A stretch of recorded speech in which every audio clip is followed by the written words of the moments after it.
Thanks for watching.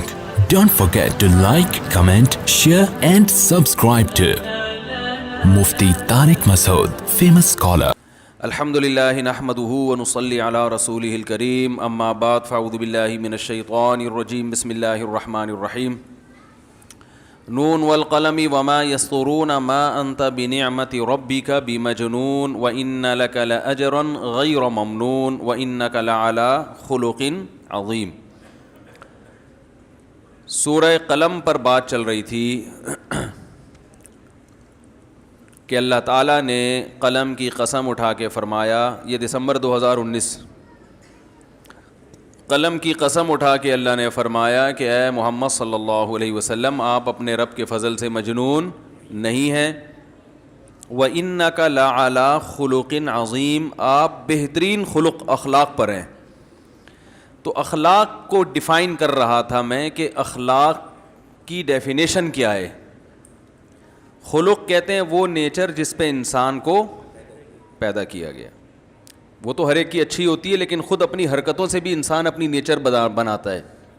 برائی کرتے چلے جائیں گے تو گھٹی میں برائی پڑ جائے گی، اچھائی کرتے چلے جائیں گے تو گھٹی میں اچھائی پڑ جائے گی. تو نبی صلی اللہ علیہ وسلم کے اخلاق سب سے اچھے تھے. حالانکہ آپ صلی اللہ علیہ وسلم غضبناک بھی ہوتے تھے، آپ صلی اللہ علیہ وسلم میدان جنگ میں لڑتے بھی تھے، آپ صلی اللہ علیہ وسلم دشمن کو بعض دفعہ معاف بھی کرتے تھے لیکن بعض دفعہ انتقام بھی لیتے تھے. تو اس سے پتہ چلتا ہے، جو بار بار میں بات ریپیٹ کر کے سمجھا رہا ہوں، اخلاق صرف کسی سے مسکرا کے بات کرنا نہیں ہے. بعض دفعہ کسی کی گردن اڑانا بھی اخلاق ہوتا ہے، بشرطے کہ اس کی شریعت نے اجازت دی ہو. بعض دفعہ چور کے ہاتھ کاٹنا، یہ خود نہ گردنیں اڑانا شروع کر دیں، یہ گورنمنٹ کا کام ہے. چور کے ہاتھ کاٹنا بھی کیا ہوتا ہے؟ اخلاق. نبی صلی اللہ علیہ وسلم کے دور میں چوری ہوئی، آپ نے ہاتھ کاٹنے کا حکم دیا. تو زید ابن حارثہ رضی اللہ عنہ نبی کے منہ بولے بیٹے تھے اور بہت ہی چہیتے تھے. آپ نے ان کو بیٹا بنایا ہوا تھا. آج کل تو لوگ چاہتے ہیں نا اپنی اولاد دو سے زیادہ نہ ہو، تو پہلے زمانے میں اپنی بھی ہو رہی ہے، دوسروں کی اولاد کو بھی اپنا بنا لیا جاتا تھا. تو یہ فیملی پلاننگ کی نحوست ہے کہ لوگوں نے انسانوں کو بوجھ سمجھنا شروع کر دیا ہے کہ انسان جو ہے وہ بوجھ ہوتے ہیں، وہ آپ کا خرچہ کراتے ہیں. تو زید ابن حارثہ کو نبی نے کیا بنایا؟ حالانکہ اجمی تھے، غلام تھے، تو ان کو اپنا بیٹا بنا لیا. وہ بے پناہ محبت نبی ان سے کیا کرتے تھے. حالانکہ بھائی عرب تو ویسے بھی اجمیوں سے محبت اکثر آج بھی نہیں کرتے، تو پہلے کیا حال ہوتا ہوگا. آپ بھی جاؤ نا، کوئی اجمی آئے تو وہ زیادہ لفٹ نہیں کراتے اس کو، اللہ ماشاء اللہ جو دیندار ہیں وہ الگ بات ہے. تو نبی صلی اللہ علیہ وسلم کے یہ اخلاق تھے کہ آپ صلی اللہ علیہ وسلم نے ایک عجمی کو جو کہ غلام تھے ان کو بیٹا بھی بنایا. اتنا بڑا شرف کہ بیٹا بنا دیا.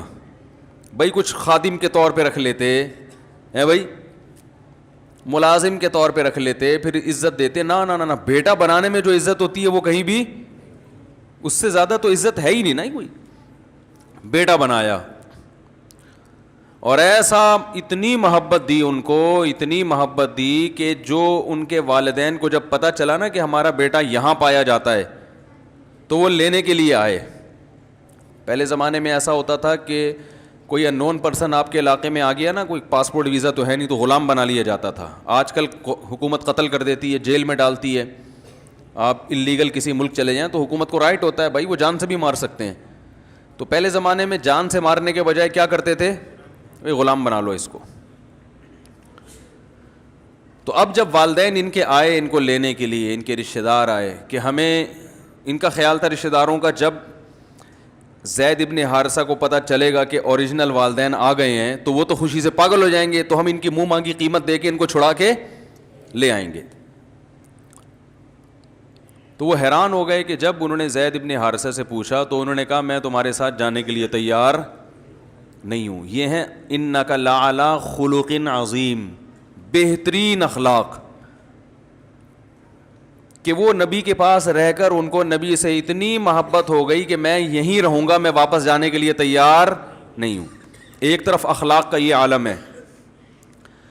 اب رسول اللہ صلی اللہ علیہ وسلم کے دور میں چوری ہوئی تو لوگوں نے کہا بھائی سفارش کرو, یہ تو بڑے خاندان کا آدمی ہے, یہ عورت تھی کہ اس کا ہاتھ کٹ گیا تو مسئلہ ہو جائے گا, تو اب نبی سے سفارش کرے گا کون؟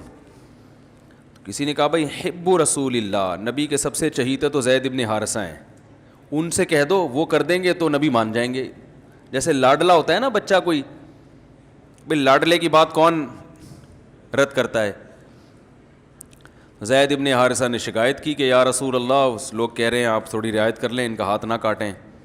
آپ صلی اللہ علیہ وسلم غضبناک ہوئے, فرمایا اللہ کی قسم اگر فاطمہ بنت محمد بھی چوری کرتی صلی اللہ علیہ وسلم لسرقتها, تو میں اس کا ہاتھ بھی کاٹ ڈالتا. اور آپ نے چور کا ہاتھ کاٹنے کا حکم دیا. ایک طرف اخلاق ایسے ہیں کہ غلام آپ کے پاس رہنے کو ترجیح دے رہا ہے, اپنے والدین کو ترجیح نہیں دے رہا. دوسری طرف اخلاق ایسے ہیں کہ چور کا ہاتھ, بولو بھائی, اب کوئی انگریز یہاں وحشیانہ منظر دیکھ لے کہ ہاتھ کاٹا جا رہا ہے, وہ کہے گا یار یہ کیسا اسلام ہے بھائی, یہ کیسے نبی ہیں, یہ تو دہشت گرد ہیں معاذ اللہ, یہ تو دہشت گردی کی تعلیم میں ہاتھ کاٹا جا رہا ہے بھائی, کوڑے لگا دو, تھپڑ لگا دو, تبلیغ میں بھیج دو 4 مہینے کے لیے, چلا لگا دو, سیروزہ لگا دو, سمجھا دو. محبت سے بھی تو سمجھایا جا سکتا ہے. لوگ کہتے ہیں نا بھائی, لوگ ایسے موقع پہ کیا کہتے ہیں, بھائی اصل چیز تو رسپیکٹ ہے, یہ نا ڈائلاگ ہے. آپ کسی کو عزت دو گے تو وہ بھی آپ کو عزت دے گا.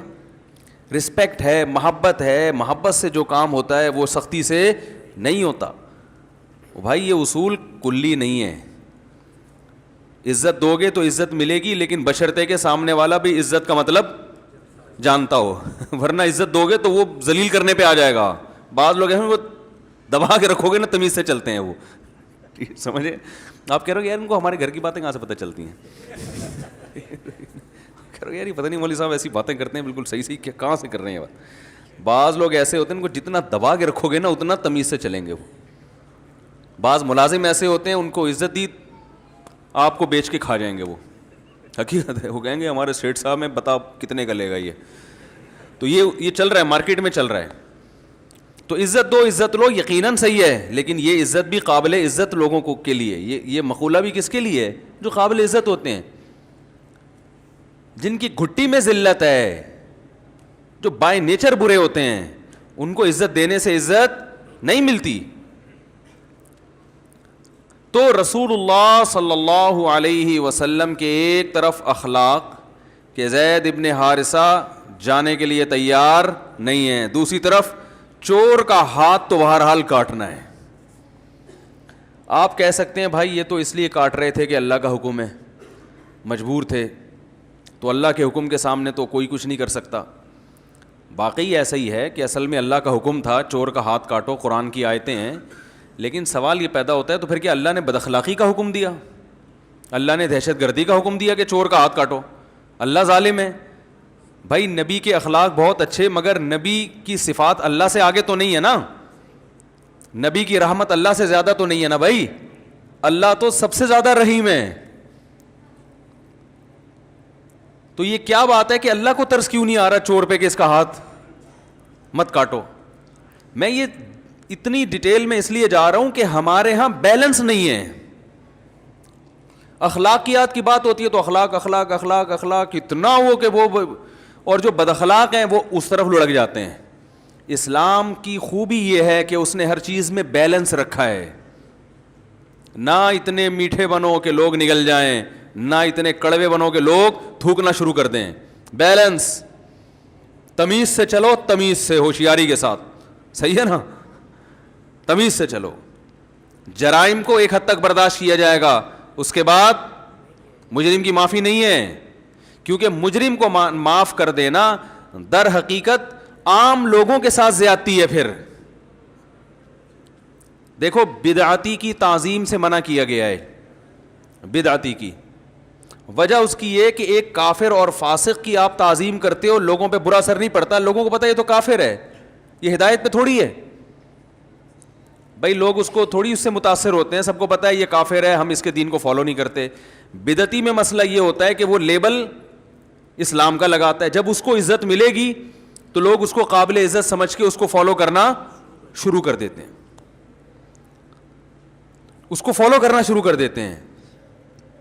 اس سے نقصان کس کا ہے؟ اسلام کا.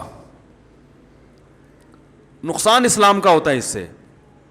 بعض دفعہ شخصی فائدہ دیکھا جا رہا ہوتا ہے, ایک شخص کا فائدہ دیکھا جا رہا ہوتا ہے, لیکن اس کی وجہ سے جو امت کو نقصان ہو رہا ہے وہ ہماری نظر میں نہیں ہوتا. تو بیلنس نہیں ہے. تو آپ صلی اللہ علیہ وسلم نے حکم دیا چور کا ہاتھ کاٹا جائے. کیسی سخت سزا ہے. گورے اس پہ کہتے ہیں یار کوڑے لگا دیتے, جیل میں ڈال دیتے, ہاتھ کاٹنا ہے ساری زندگی کے لیے معذور. 10,000 روپے چوری کیے, 50,000 روپے چوری کیے, تو ہاتھ کی قیمت تو 50,000 سے زیادہ ہے نا. کیا خیال ہے بھائی جان؟ تو ہاتھ کاٹنے کا کوئی تک بنتا ہے؟ اللہ نے کہا نہیں کاٹو. حالانکہ اللہ کہتا ہے جب بھی کوئی کام کرو تو شروع کس سے کرو؟ بسم اللہ الرحمن الرحیم. شروع اللہ کے نام سے جو بڑا مہربان نہایت رحم کرنے والا ہے. سوال پیدا ہوتا ہے اللہ تو بار بار کہہ رہا ہے میں رحمان ہوں, میں رحیم ہوں, اور ہر کام سے پہلے چور کا ہاتھ کاٹنے سے پہلے بھی بسم اللہ الرحمن الرحیم ہے نا. شروع اللہ کے نام سے جو بڑا مہربان اور نہایت رحم کرنے والا. تو چور کہہ گئے اللہ اتنا مہربان ہے تو میرا ہاتھ کیوں کاٹ رہا ہے؟ میں نے تو 20,000 کی چوری کی ہے, ہاتھ تو کروڑوں روپے کا ہے. میں سمجھا پا رہا ہوں اپنی بات؟ سوال سمجھ میں آ رہا ہے کہ نہیں آ رہا؟ آج میرا یہ تیسرا بیان چل رہا ہے, ابھی صبح سے بولے جا رہا ہوں. پہلے جامع میں بیان تھا 1-1.5 گھنٹے کا, پھر وہاں سے نکلے تو پھر ایک مسجد میں بیان تھا, وہ بھی 1.5-1.25-2 گھنٹے کا ہو گیا. تو بول کے پھر مغرب کے بعد ہی بول ہی رہا ہوں, ملاقاتوں کے لیے لوگ آئے. پھر عصر کے بعد ایک صاحب آئے بغیر اطلاع کے, ان کو ڈانٹنے میں کافی توانائی خرچ ہوئی ہے میری. بغیر اطلاع کے آ گئے دروازہ بجانے, اللہ تعالیٰ ان کو جزائے خیر دے, بہرحال بڑے نیک آدمی تھے. لیکن مجھے غصہ آ گیا, میں نے کہا کیا مذاق ہے یار, میں انسان نہیں ہوں, میں گدھا ہوں کیا؟ ایسے میں نے ان سے بات کرنا شروع کر دی کہ یار میں انسان نہیں ہوں, آپ بلا وجہ گھر میں. تو وہ بیچارے داڑھی والے, پھر میں نے ایکسکیوز کیا, ان سے سوری کیا. اب اخلاق کا تقاضا تو یہ تھا کہ میں کہتا آپ بھی تشریف لے آئے ہیں بھائی. مجھے بڑی خوشی ہوئی کہ گھر میں تو میں ٹائم ہی نہیں دے پا رہا, اور نبی صلی اللہ علیہ وسلم کے پاس تو جو بھی آتا تھا آپ بیٹھ جایا کرتے تھے. تو کوئی بات نہیں, اگر میں مسجد میں آپ کو نہیں ملا تو گھر میں آ کے دروازہ بجا کے مجھے آپ نے کمبل سے باہر نکالا. میں بہرحال کیونکہ رسول اللہ صلی اللہ علیہ وسلم نے فرمایا کہ مسکرا کے بات کرنا صدقہ ہے, تو میں بھی آپ سے مسکرا کے بات کروں گا, دفع ہو جائیے یہاں سے. یہی ہوگا نا بھائی. اب اخلاق کا تقاضا ہے تھوڑا سختی کرو. عوام کنٹرول میں نہیں آ رہی ہے تو سختی کے بغیر کنٹرول میں.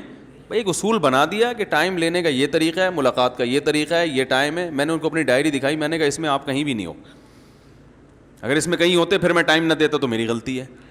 تو کہنے لگا میں تو آج ڈال دیں. میں نے کہا پھر ہاں یہ کہیں کہ اس میں ہمیں بھی, تو پھر میں نے ان کو کوئی ٹائم دے دیا. تو اب ہوتا یہ ہے کہ جس آدمی کا دنیا میں ملاقاتوں کے علاوہ کوئی بھی کام ہی نہ ہو, اس کے لیے تو یہ ٹھیک ہے, وہ جتنی ملاقاتیں کرے گا اتنا ثواب اس کو زیادہ ملے گا. بعض لوگ ہم پہ کہتے ہیں تبلیغ والے تو ہر ایک سے ملتے ہیں, آپ کیوں نہیں ملتے؟ او بھائی ان کا تو کام ہی یہی ہے ملیں. وہ تو جتنے زیادہ لوگوں سے ملیں گے اتنا فائدہ ہے ان کو. ان کا تو کام کیا کہ اپنی بات زیادہ سے زیادہ لوگوں تک پہنچانا. یہ تبلیغ کا ایک طریقہ ہے, ایک شعبہ ہے جو انہوں نے اختیار کیا. لیکن صرف یہی تو نہیں ہے نا, دین کی تبلیغ کے اور بھی تو بہت سارے طریقے ہیں. مسائل پہ تحقیق کرنا, حلال و حرام, یہ ریسرچ کرنا, یہ کس کا کام ہے؟ یہ تو علماء کا کام ہے. کتاب پڑھنے کا ٹائم ہی نہیں ملتا. اسی طرح بغیر کتاب جب انسان کچھ پڑھتا نہیں ہے نا تو آہستہ آہستہ اس کا علم کا لیول نیچے آنا شروع ہو جاتا ہے. عوام کے پاس بیٹھنے سے کبھی علم میں اضافہ نہیں ہوتا. جو لوگ سارا دن عوام سے ملاقاتیں کرتے ہیں تو ان کا علم کا لیول نیچے آتا ہے. علم آتا ہے علماء کے پاس بیٹھنے سے, عوام میں تو اس علم کو ڈیلیور کرنا ہے. تبھی جو علماء تدریس نہیں کرتے, کوئی کتاب نہیں پڑھاتے, وہ صرف عوام میں تقریریں کرتے ہیں, وہ کچھ دنوں میں بالکل ڈاؤن جانا شروع ہو جاتا ہے. ان کا جو معلومات کا لیول ہے نا وہ بالکل سطحی باتیں پہ آ جاتے ہیں وہ. تو بھائی اگر ہمیں کچھ پڑھنے کا بھی ٹائم دے دو, کچھ ریسرچ کا بھی ٹائم دے دو. پھر ہمارے گھر بھی ہیں ماشاءاللہ, بچے بھی ہیں, ان کا بھی ٹائم دے دو یار, کو تھوڑا سا تمیز سے ان کے ساتھ بھی کبھی بیٹھ جایا کریں, کھانے کا ٹائم دے دو, سونے کا ٹائم دے دو. ٹھیک ٹھیک. تو اب یہاں پر لوگ کہتے ہیں یار یہ کیسے غصے سے بات کرنے مل نہیں رہے. بھائی یہاں اخلاق کا تقاضا یہ ہے کہ آپ نے اپنے, یہ میں دیکھیں اپنی بات نہیں کر رہا, آپ کو بھی ایک اصول بیان کر رہا ہوں میں, یہ ہر ایک کے لیے اصول ہے کہ صبح سے شام زندگی گزارنے کے لیے آپ کے پاس کرنے کے بہت سارے کام ہوتے ہیں. سارے کام نہیں کیے جا سکتے, ترجیح دینی پڑتی ہے کون سا امپورٹنٹ ہے اور کون سا امپورٹنٹ نہیں ہے. پھر امپورٹنٹ میں کون سا موسٹ امپورٹنٹ اور کون سا کم درجے کا امپورٹنٹ ہے. نہیں آ رہی بات. ٹائم مینجمنٹ میں جو پڑھایا جاتا ہے نا کہ 4 قسم کے کام ہوتے ہیں. ایک وہ جو اہم بھی ہے ارجنٹ بھی ہے, دوسرا وہ جو اہم ہے ارجنٹ نہیں ہے, تیسرا وہ جو ارجنٹ ہے اہم نہیں ہے, چوتھا وہ جو نہ ارجنٹ ہے نہ اہم ہے. بھائی بات آ رہی ہے سمجھ میں؟ بھائی 4 قسم کے, جب دن بھر جتنے کام کرتے ہیں وہ 4 حصوں میں ہی ڈیوائڈ ہوتے ہیں, اہم اور ارجنٹ. اہم کا مطلب, اب اہم کی ڈیفینیشن بڑی مشکل ہے. اہم کام کون سا ہوتا ہے, یہ بڑی اہم. دیکھو آپ کسی سے پوچھو نا اہم کام کسی کہتے ہیں, بہت اہم بات ہے, آپ اس کو سمجھ میں آ جائے تو زندگی بن جائے گی انشاءاللہ. اہم کام کی ڈیفینیشن کیا ہے, آپ کسی سے پوچھیں اہم کسے کہتے ہیں, اس کو نہیں پتا ہوگا. وہ کہے گا جو بہت اہم ہو. وہ کیا کہے گا, جو ویری امپورٹنٹ. اور بھائی تو انگلش میں اہم کو امپورٹنٹ کہتے ہیں, اردو میں اہم کہتے ہیں, عربی میں اہم کہتے ہیں. تو یہ تو نیا ہوا ہے نا, ڈیفینیشن کیا کہہ رہے جو میرے لیے بہت اہم ہو. او بھائی کیا ہے تیرے لیے, کیا اہم ہے؟ کہہ رہے ہیں بھائی مختلف وقتوں میں کبھی کھانا اہم ہے, کبھی واش روم میں جانا اہم ہے. تو یاد رکھو اہم کی ڈیفینیشن یہ ہے کہ آپ کا کوئی ویژن ہوتا ہے نا, جو چیز آپ کو آپ کے ویژن کی طرف لے جانے والی ہے, ہر وہ کام جو آپ کو آپ کے ویژن کی طرف لے جانے والا ہے وہ اہم ہے, اور جو کام آپ کو آپ کے ویژن سے دور کر رہا ہے وہ غیر اہم ہے. آپ کا ویژن ہے لاہور پہنچنا, کراچی سے آپ ٹرین میں بیٹھے یا گاڑی میں بیٹھے کہاں جا رہے ہیں, ویژن کیا ہے, منزل کیا ہے, لاہور. تو پھر آپ کے لیے لاہور کا ٹکٹ کرانا ٹرین کا یا جہاز کا یا بس کا یہ اہم ہے. سمجھ میں آ رہی ہے بات؟ اور ایک آدمی جس نے جانا کوئٹہ ہے, اس کے لیے لاہور کا ٹکٹ کرانا یا آپ کے ٹکٹ میں دلچسپی لینا کہ کہاں کا تو کہاں جا رہا ہے یا اس میں دلچسپی لینا تو نے کہاں کا ٹکٹ کرایا, کتنے کا کرایا, یہ کیا ہے؟ ٹائم ویسٹنگ ہے نا, غیر اہم ہے. او بھائی تو نے جدھر جانا ہے تو ادھر کی فکر کرنا. کیا خیال ہے؟ تو ہر آدمی کا ایک ویژن ہوتا ہے, ایک ہدف ہوتا ہے, میں نے یہاں پہنچنا ہے. تو ہر وہ چیز جو اس کو ہدف تک پہنچانے والی ہوگی وہ کیا کہلائے گی, اہم کہلائے گی. جو اس کے ہدف سے روکنے والی ہوگی وہ غیر اہم, یا ہدف تک نہ پہنچائے روکنے والی بھی نہ ہو, وہ سب غیر اہم ہے. اور ارجنٹ کا مطلب یہ ہوتا ہے کہ بھائی ابھی نہیں ہوا تو بعد میں نہیں ہوگا, ابھی نہیں ہوا تو بعد میں, یہ میں دیسی سٹائل میں سمجھا رہا ہوں, ابھی نہیں ہوا تو بعد میں نہیں ہو سکتا. ہم یہ کہتے ہیں کہ جو کام ابھی نہیں ہوا بعد میں نہیں ہو سکتا لہذا کر لو ابھی. تو بھائی اگر بعد میں نہیں ہوا تو کیا ہو جائے گا, یہ دیکھو کہ اہم بھی ہے یا نہیں ہے. سمجھ آ رہی ہے بات؟ بھائی جو کام ابھی نہیں ہوا, جیسے گٹکے کی دکان بند ہو جائے گی ابھی نہیں ملا تو بند ہونے دو. یہ آپ کے لیے ارجنٹ تو ہے لیکن امپورٹنٹ بولو لا بھائی نہیں ہے. تو ہم ارجنسی کو دیکھ رہے ہوتے ہیں کہ یار ابھی نہیں ہوا تو بعد میں نہیں ہوگا تو بس کر لو. بھائی ابھی نہیں ہوا تو بعد میں نہیں ہوگا یہ نہ دیکھو, یہ دیکھو یہ کرنے کا کام ہے بھی کہ نہیں, امپورٹنٹ بھی ہے یا نہیں ہے.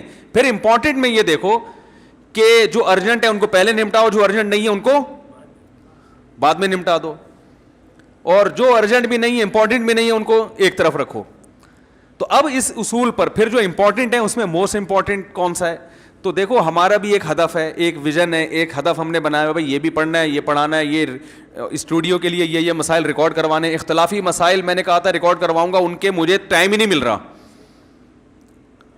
بہت سارے اختلافی مسائل ہیں جن میں بڑا امت میں فرقواریت پھیلائی گئی ہے. میں نے کہا ایک ایک حدیث کو سامنے رکھ کر پورا حوالہ, کتاب لے کے بیٹھو دروازہ بجا رہا ہے کوئی, جی وہ مسئلہ یہ ہے کہ جی وہ میں آپ سے بہت ضروری کام سے ملنے آیا ہوں. بھائی جان میں نہیں مل سکتا, نہیں آپ نے تو ملنا ہے. بھائی دیکھیں اب مسئلہ یہ ہوتا ہے, دوسرے علماء جتنے ہیں ان کا تو لوگوں کو پتہ ہی نہیں ہوتا وہ ہیں کہاں.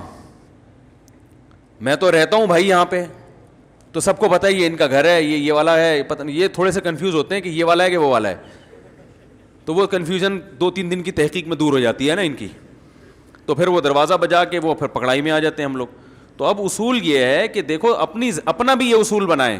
دیکھو میں نے ابھی سعید انور کو فون کیا ایک شادی میں دعوت کے لیے, پرسوں کی بات ہے, ہمارے ایک دوست ہیں ان کے بیٹے کا ولیمہ ہے, تو میں نے سعید انور کو فون کیا, میں نے کہا وہ سفارش کر رہے ہیں میرے ذریعے سے آپ ان کی دعوت میں آ جائیں. انہوں نے کہا میں 9 بجے کے بعد سو جاتا ہوں, زمین آسمان ادھر سے میں نہیں جاتا, اللہ یہ کہ کوئی قریبی رشتہ دار ہو جس کی رشتہ داری ٹوٹنے کا خطرہ ہو.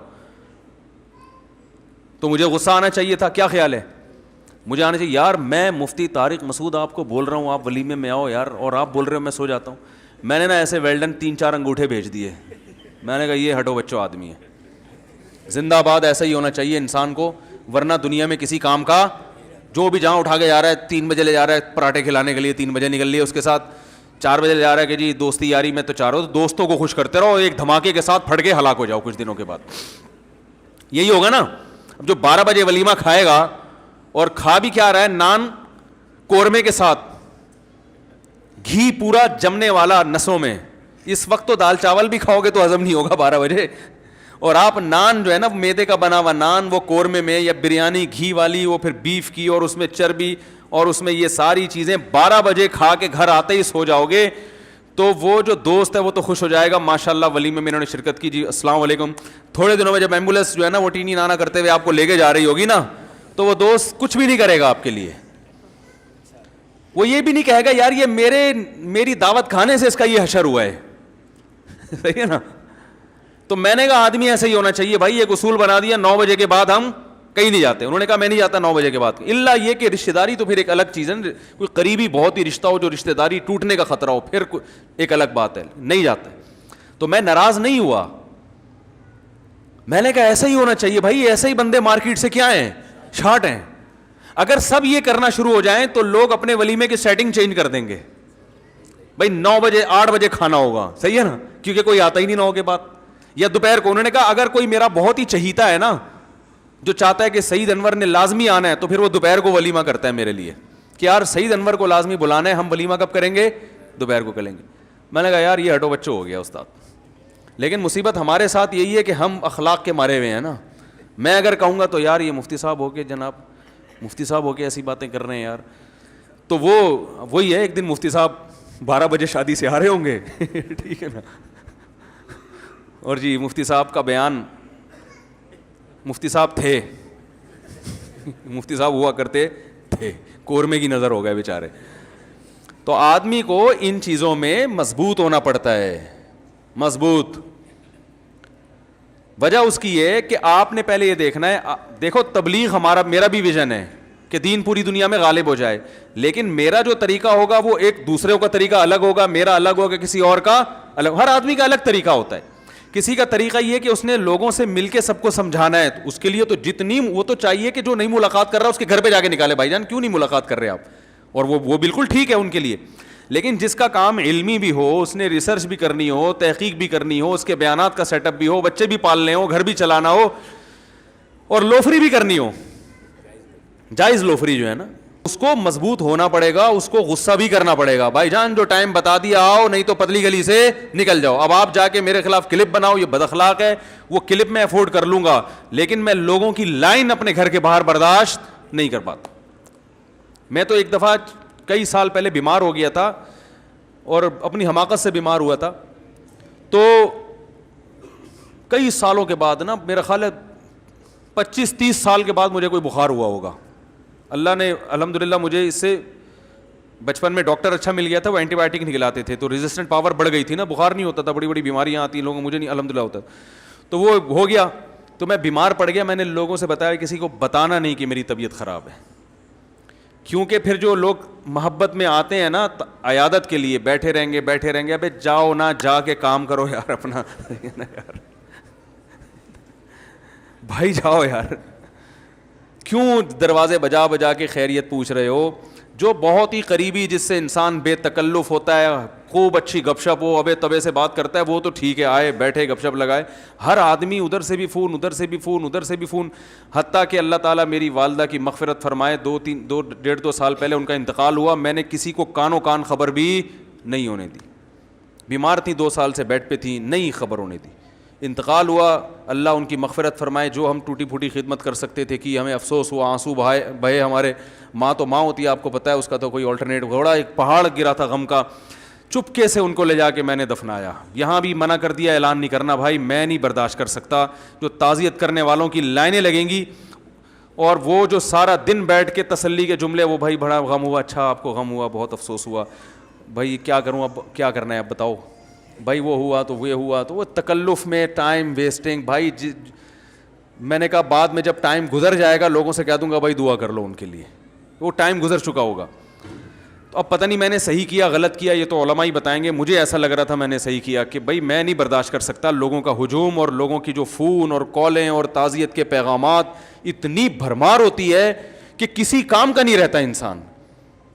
اسلام میں موت اور زندگی, موت کو زیادہ اہمیت دینے کی اجازت نہیں ہے. بھائی سب نے مرنا ہے, ہم نے بھی جانا ہے, اس نے بھی جانا ہے, فلاں نے بھی جانا ہے. گیا, انتقال ہوا. عرب اس میں بڑے اچھے ہیں, وہ اتنا لمبا حساب کتاب نہیں کرتے.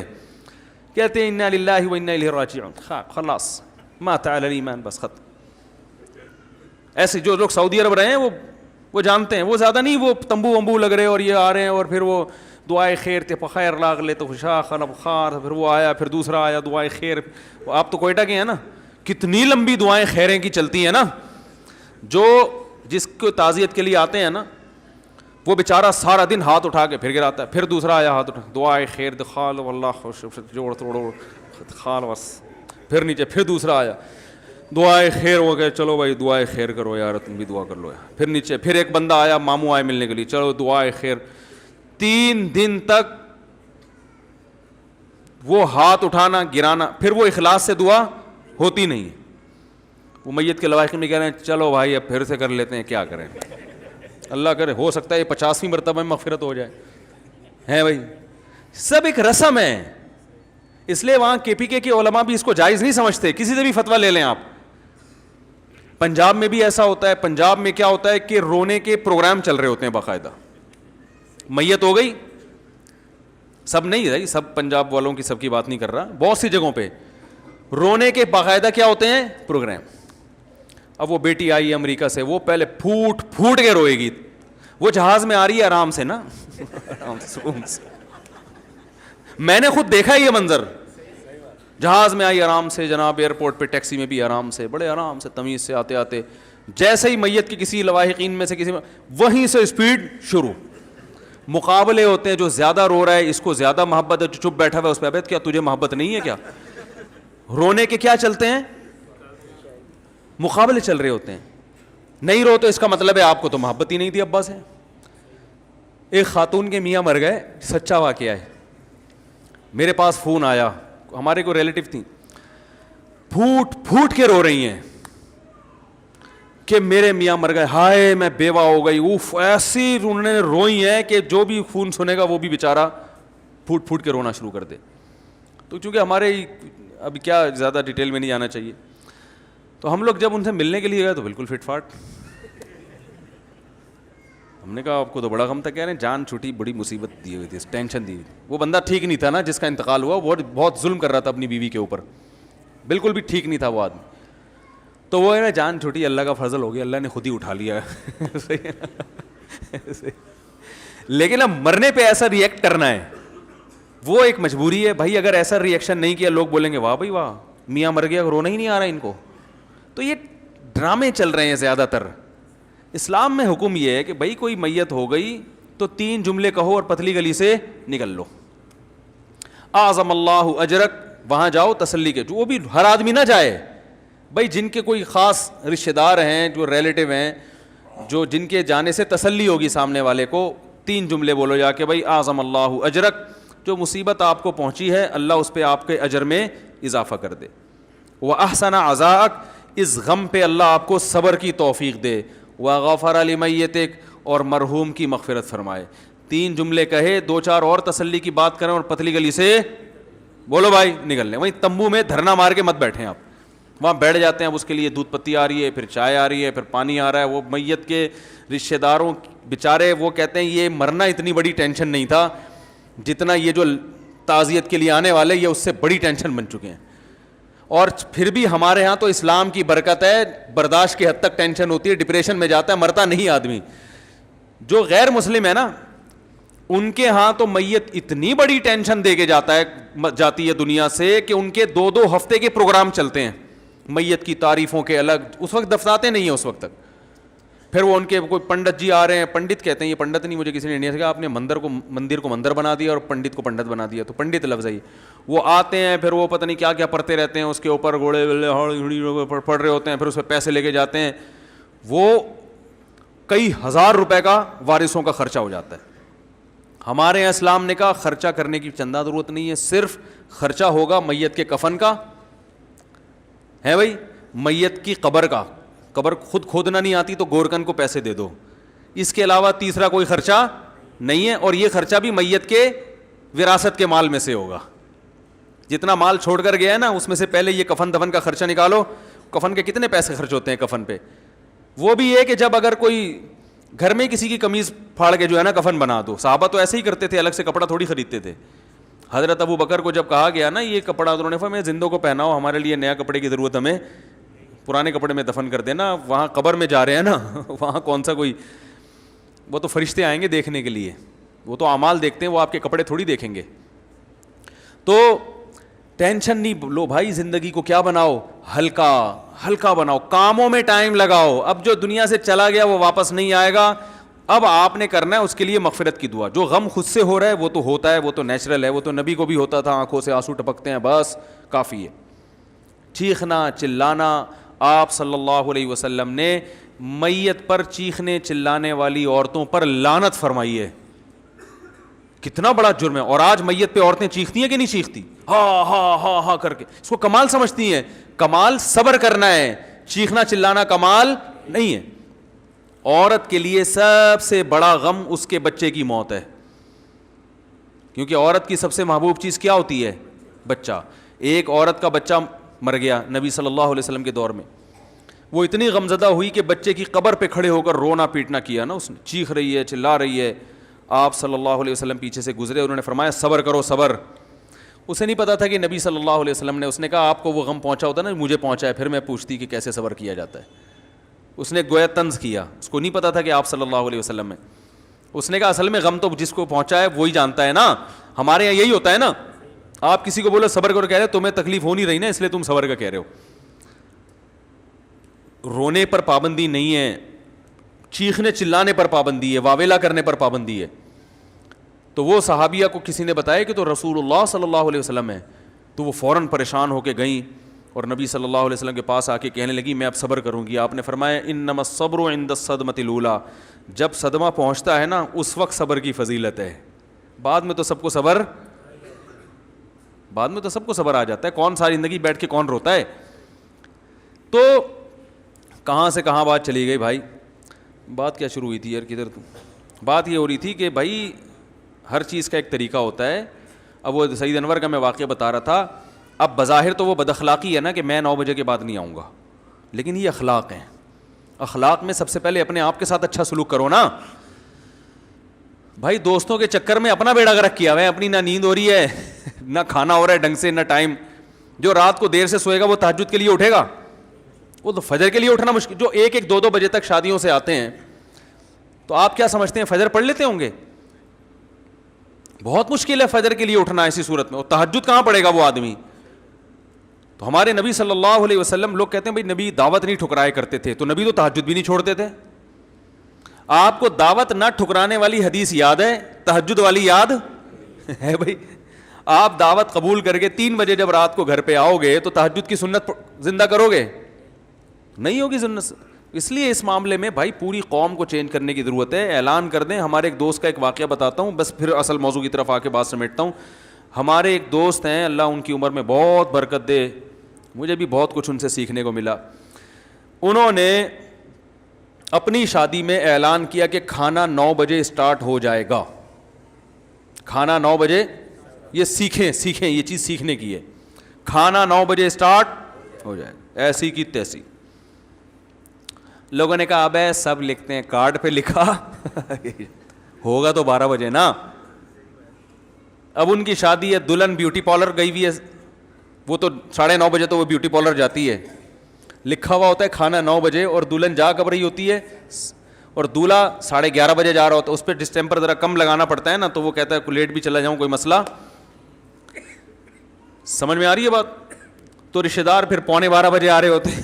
ایک عجیب ہی حساب چل رہا ہے. تو کوئی بھی ٹائم کا پابند نہیں ہوتا. انہوں نے پہلے کر دیا کہ 9 بجے ٹائم کی پابندی کی جائے گی, سب کو بتا دیا. تو اب کیا ہوا کہ 9 بجے یہ دولہا بن کے پہنچ گئے شادی ہال میں. ویٹر سے کہا کھانا لگا دو. وہ کہہ رہا کوئی بندہ ہی نہیں ہے تو کہاں سے لگا دوں کھانا. انہوں نے کہا بھائی ہم ٹائم کے پابند ہیں, جس نے آنا ہے نہیں آنا نہیں آئے, کھانا لگ جائے گا, ہم کھا کے چلے جائیں گے. دلہن بھی مارکیٹ سے شارٹ ہے, کمال کی بات ہی ہے. دلہن کیا ہے, وہ بھی نہیں ہے. انہوں نے کہا بھائی ہماری ہیڈک نہیں ہے. ابھی سے عادت, دلہن کو بھی تو عادت ڈالو نا ٹائم کی پابندی کی. بھائی 9 بجے کھانا اسٹارٹ ہو جائے گا. میں یہ نہیں کہہ رہا کہ گھر کو آفس بنا دیں آپ. اب پتہ چلا جا کے پھڈے بیگم 7:03 پہ کھانا چاہیے مجھے, 3 منٹ پہ 4 منٹ ہو گئے وہ تیش میں آ گئے. وہ یہ گھر میں تو تھوڑا لچک کے ساتھ ہی چلنا پڑتا ہے. اس کے بھی کچھ اصول ہے, ضابطے ہیں, وہ ایک الگ ٹاپک ہے کہ گھر میں اصول کیا ہونا چاہیے. اس میں بھی اتنی بے اصولی نہیں ہے کہ کچھ پتہ ہی نہیں ہے کہ کب کھانا ہونا چاہیے کب سونا ہونا چاہیے. لیکن ایک اس میں وہ بہرحال وہ فوج والا اصول گھر میں نہیں چلتا. اب انہوں نے کیا کیا, 9 بجے کھانا ویٹروں کو بولا لگا دو ایسی کی تیسی. انہوں نے بھائی نہیں یار کوئی بھی نہیں آئے گا. انہوں نے کھانا ضائع ہو جائے گا, ٹھنڈا ہو جائے گا. بھائی ہونے دو. کھانے میں ایسی کشش ہے نا, اس کی خوشبو دلہن کو بیوٹی پارلر میں پہنچ گئی, اس کی خوشبو سالوں کو پہنچ گئی ان کے گھر میں, حالانکہ وہ 20 کلومیٹر دور تھے. کھانا جب اسٹارٹ ہوتا ہے نا تو خبر جنگل میں آگ کی طرح پھیلتی ہے.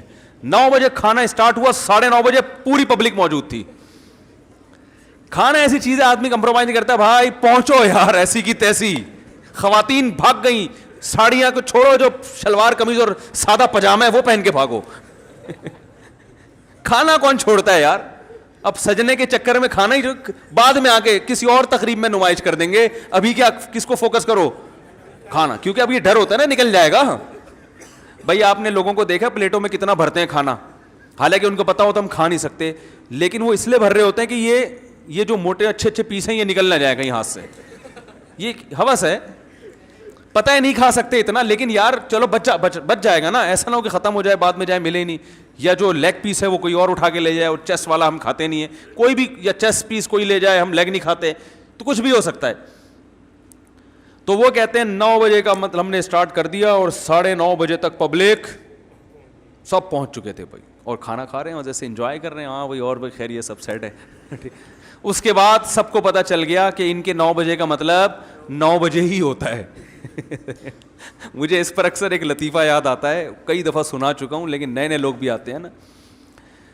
ایک آدمی نے کسی کو دعوت دی, یار کبھی ہمارے غریب خانے میں بھی دال روٹی کھا لیا کرو.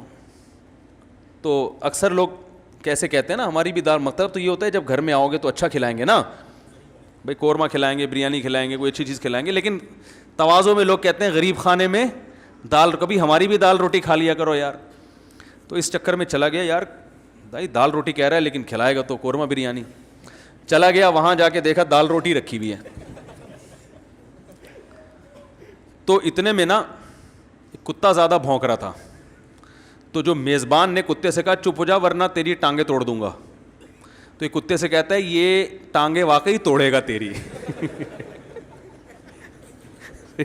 یہ جو بات کہتا ہے اس کا مطلب وہی ہوتا ہے. ہم جب کہتے ہیں ٹانگیں توڑ دے گا تو ایک دھمکی ہوتی ہے نا, ورنہ ٹانگیں کون توڑتا ہے کسی. کہہ رہے چپ ہو جا ورنہ یہ واقعی ٹانگیں توڑے گا. اس کے ہاں مجاز نہیں ہے, حقیقت ہے. سمجھ رہے ہو؟ تو ہمارے ہاں جب بھی کوئی لفظ بولا جاتا ہے اس کا حقیقی مطلب تو کبھی بھی لیا جاتا ہی نہیں ہے. سب کہتے ہیں 10 بجے ملاقات کا مطلب یہ ہے کہ 12 بجے. میں ولیموں میں کیوں نہیں جا رہا بیان کرنے کے لیے, ایک بڑی وجہ یہ بھی ہے, کئی بار کا تجربہ ہے.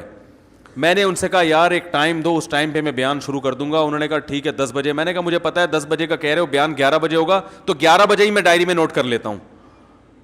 سمجھ رہے ہیں نا؟ نہیں آپ 10:30 کا چلیں کر لیں, چلیں 11:15 کر لیں.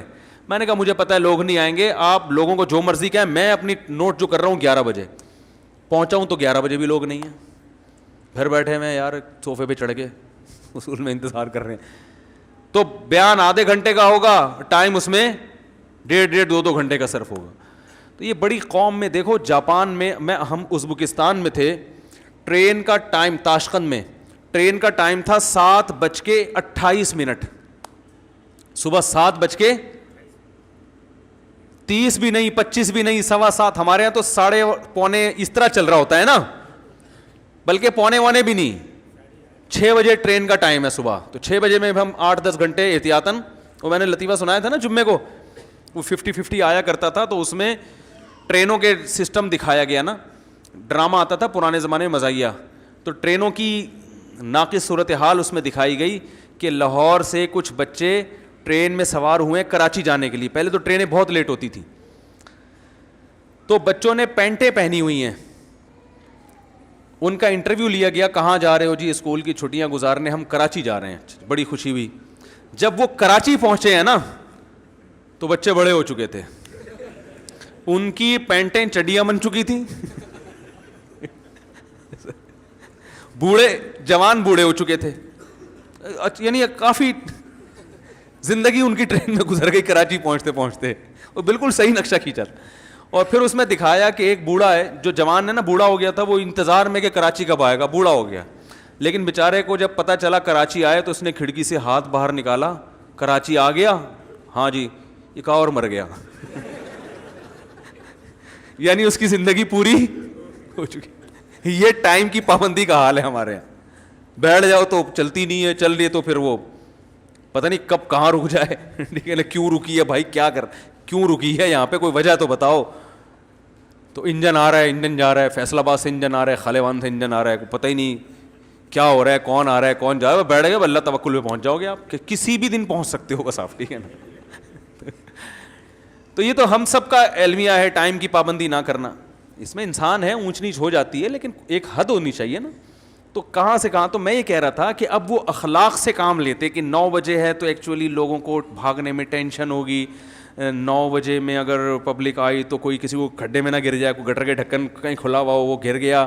تو نبی نے تو اخلاق سکھائے ہیں, برداشت سکھائی ہے. تو ساری زندگی اخلاق اور برداشت میں ہی گزرتی. کوئی کام ان کا ٹائم پہ نہ ہوتا, اور آج ان سے بڑے بڑے کام لے رہے, ایک بھی کام نہ کرتے. وہ سوتے ہی رات کو 3 بجے آ کے, جب رات کو 3 بجے سو گئے تو پھر فجر کے لیے اٹھنا, مجھے فجر کے بعد پھر گریوی لگانی پڑے گی آپ کو, پھر 10 بجے اٹھو گے, پھر 10 بجے اٹھ کے تو آدھا دن تو ویسے ہی خراب ہو گیا. کام کا ٹائم تو صبح کا ہوتا ہے. میں نے اپنی زندگی میں دیکھا ہے کہ جس دن میں نے صبح 4 بجے اپنی ایکٹیویٹیز کا آغاز کیا نا, نیند بھی بہت تھوڑی, روزہ بھی رکھ لیا, اور دوپہر 1 بجے تک اتنے کام نمٹا لیے جو عام دنوں میں 1 ہفتے میں بھی نہیں ہوتے, اور اس کے بعد سارا دن فارغ. روزہ بھی, کیونکہ روزہ لگنا تو ظہر کے بعد شروع ہوتا ہے نا انسان کو. بھائی صبح تو ظہر تک تو آدمی ویسی غریبی میں نکال لیتا ہے. ہم کیا کرتے ہیں, غلطی روزہ رکھ کے سو جاتے ہیں. جب سو کے اٹھتا ہے نا انسان, تو پھر وہ سارا دن اس کا نحوست میں گزرے گا. ٹھیک ہے نا.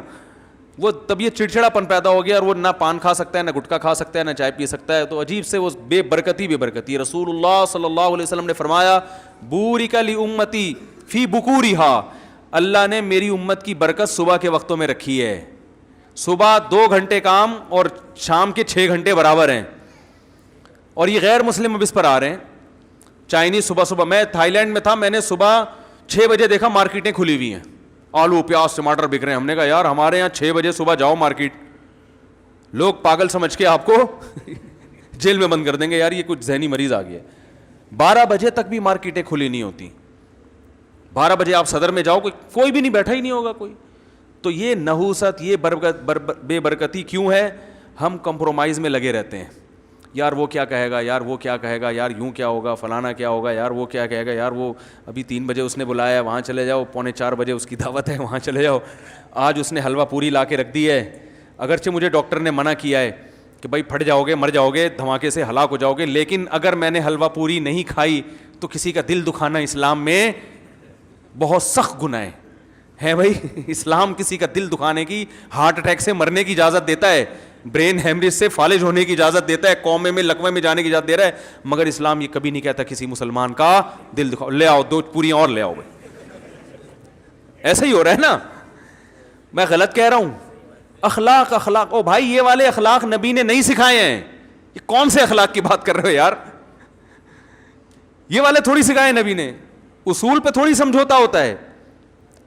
اخلاق وہ ہیں کہ کسی کے بچے کو لے کے آپ نے پالا، محبت سے پالا، یہ اخلاق ہیں. بیوہ عورت سے شادی کی، ان کے یتیم بچوں کو محبت سے لے کے پالا، زوجہ کے ساتھ پہ ہاتھ نہیں اٹھایا کبھی، بیوی کی کڑوی کسیلی باتوں کو برداشت کر لیا، ٹھیک ہے نا، اور اپنے دوستوں کی برائیوں پہ پردہ ڈالا، ٹھیک ہے نا. آپ صلی اللہ علیہ وسلم اس بات کو ناپسند کرتے تھے میرے سامنے کسی کی برائی کی جائے، آپ چاہتے تھے میں سب سے میرا دل صاف رہے. یہ ہے اخلاق. ہم نے اخلاق کا مطلب یہ لیا کہ جو منہ میں جو ٹھونس رہا ہے کھا لو، جو جس ٹائم پہ بلا رہا ہے مل لو، جو جب ملاقات کے لیے آ رہا ہے بیٹھ جاؤ، چاہے دوسرے اہم کاموں کی ایسی کی تیسی ہو جائے.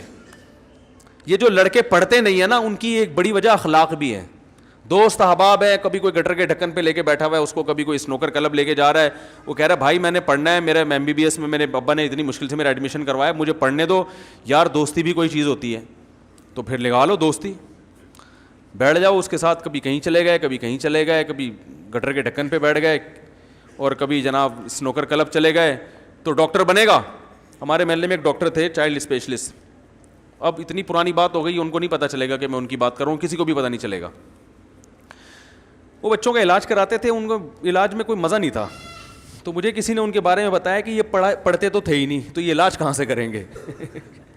کہہ رہے ہم نے دیکھا MBBS کے دوران، ہاؤس جاب کے دوران بھی یہ بیڈمنٹن کھیلا کرتے تھے پابندی سے.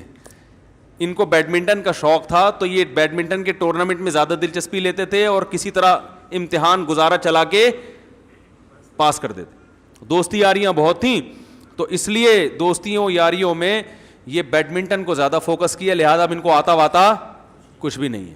اور پھر بھی پڑھنے کا ذوق نہیں ہے کہ چلو اس وقت نہیں پڑھا تو اب پڑھ لو. تو کبھی کوئی ہاتھ میں ان کی کتاب نہیں دیکھی ہم نے، اس وقت بھی ان کے وہی شوق. تو یہ میں بھی لوفری کو جائز کہتا ہوں، مگر ایک حد تک نا لمیٹڈ ہونی چاہیے نا. یہ بھائی لمٹ ہونی چاہیے نا اس کی. یہ تھوڑی کہ چٹنی زیادہ ہے اور کھانا کم ہے. چٹنی تو کھانے کو ٹیسٹ کے لیے ہوتی ہے. تو اب کیا ہے کہ ہمارے حضرت جب ہم طالب علم تھے نا، ہم جب پڑھا کرتے تھے تو ہمارے شیخ حضرت مفتی رشید احمد صاحب رحمہ اللہ نے دوستیوں پہ پابندی لگائی ہوئی تھی ہم پہ. ہمارے اساتذہ نے بھی کسی سے دوستی لگانے کی اجازت بولو بھائی نہیں ہے. ہم کالج سے آئے تھے نئے، ہم نے کہا یار یہ تو نبی کے اخلاق نہیں ہے. اسلام تو کہتا ہے دوستی ہونی چاہیے، تعلقات ہونے چاہیے. یہ کہہ رہے ہیں کہ دوستی پر کیا ہے، بولو نا، پابندی. اور فرماتے تھے کہ نہ کسی سے دشمنی کرو نہ کسی سے دوستی. تو بھائی کیسے ملے بھائی؟ فرمایا کوئی بندہ آتا ہے ملنے کے لیے، السلام علیکم، وعلیکم السلام، بھائی خیریت، چائے وائے کھانا پینا؟ اچھا نہیں، چلو ٹھیک ہے، بس وہاں بیٹھے ہیں آپ کے، ہم پڑھ رہے ہیں اپنا آرام سے. اس سے زیادہ فری ہونے کی کسی سے اجازت؟ وجہ اس کی بھائی آپ پڑھنے کے لیے آئے ہو. دوستیاں لگانے میں نقصان کیا ہے کہ جب دوستی ہوگی تو نبھانی بھی پڑے گی. پھر کبھی وہ کہہ رہے دہی لے آؤ، کبھی کہہ رہے دودھ لے آؤ، کبھی کہہ رہے آج چلو فلاں جگہ چل کے چائے پیتے ہیں. تو جس کام کے لیے یہاں آئے ہو، تمہارے باپ نے تمہیں یہاں داخل کیا ہے، وہ دوستیوں کے لیے داخل بولو بھائی نہیں کیا.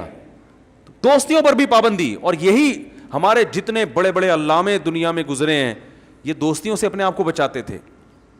سمجھ میں آ رہی ہے بات؟ وہ دوست جو ٹائم ویسٹ کرے. ہاں بعض دوستیاں آپ کے کام میں معاون اور معاونت کا ذریعہ بنتی ہیں، مدد کا ذریعہ بنتی ہیں، وہ ترقی کا ذریعہ بنتی ہیں، وہ تو ٹھیک ہیں. لیکن آج کل ایسے دوست مارکیٹ میں زیادہ تر تو ٹائم ویسٹ کرنے والے ہوتے ہیں، آپ کو آپ کے ویژن تک پہنچنے نہیں دیں گے.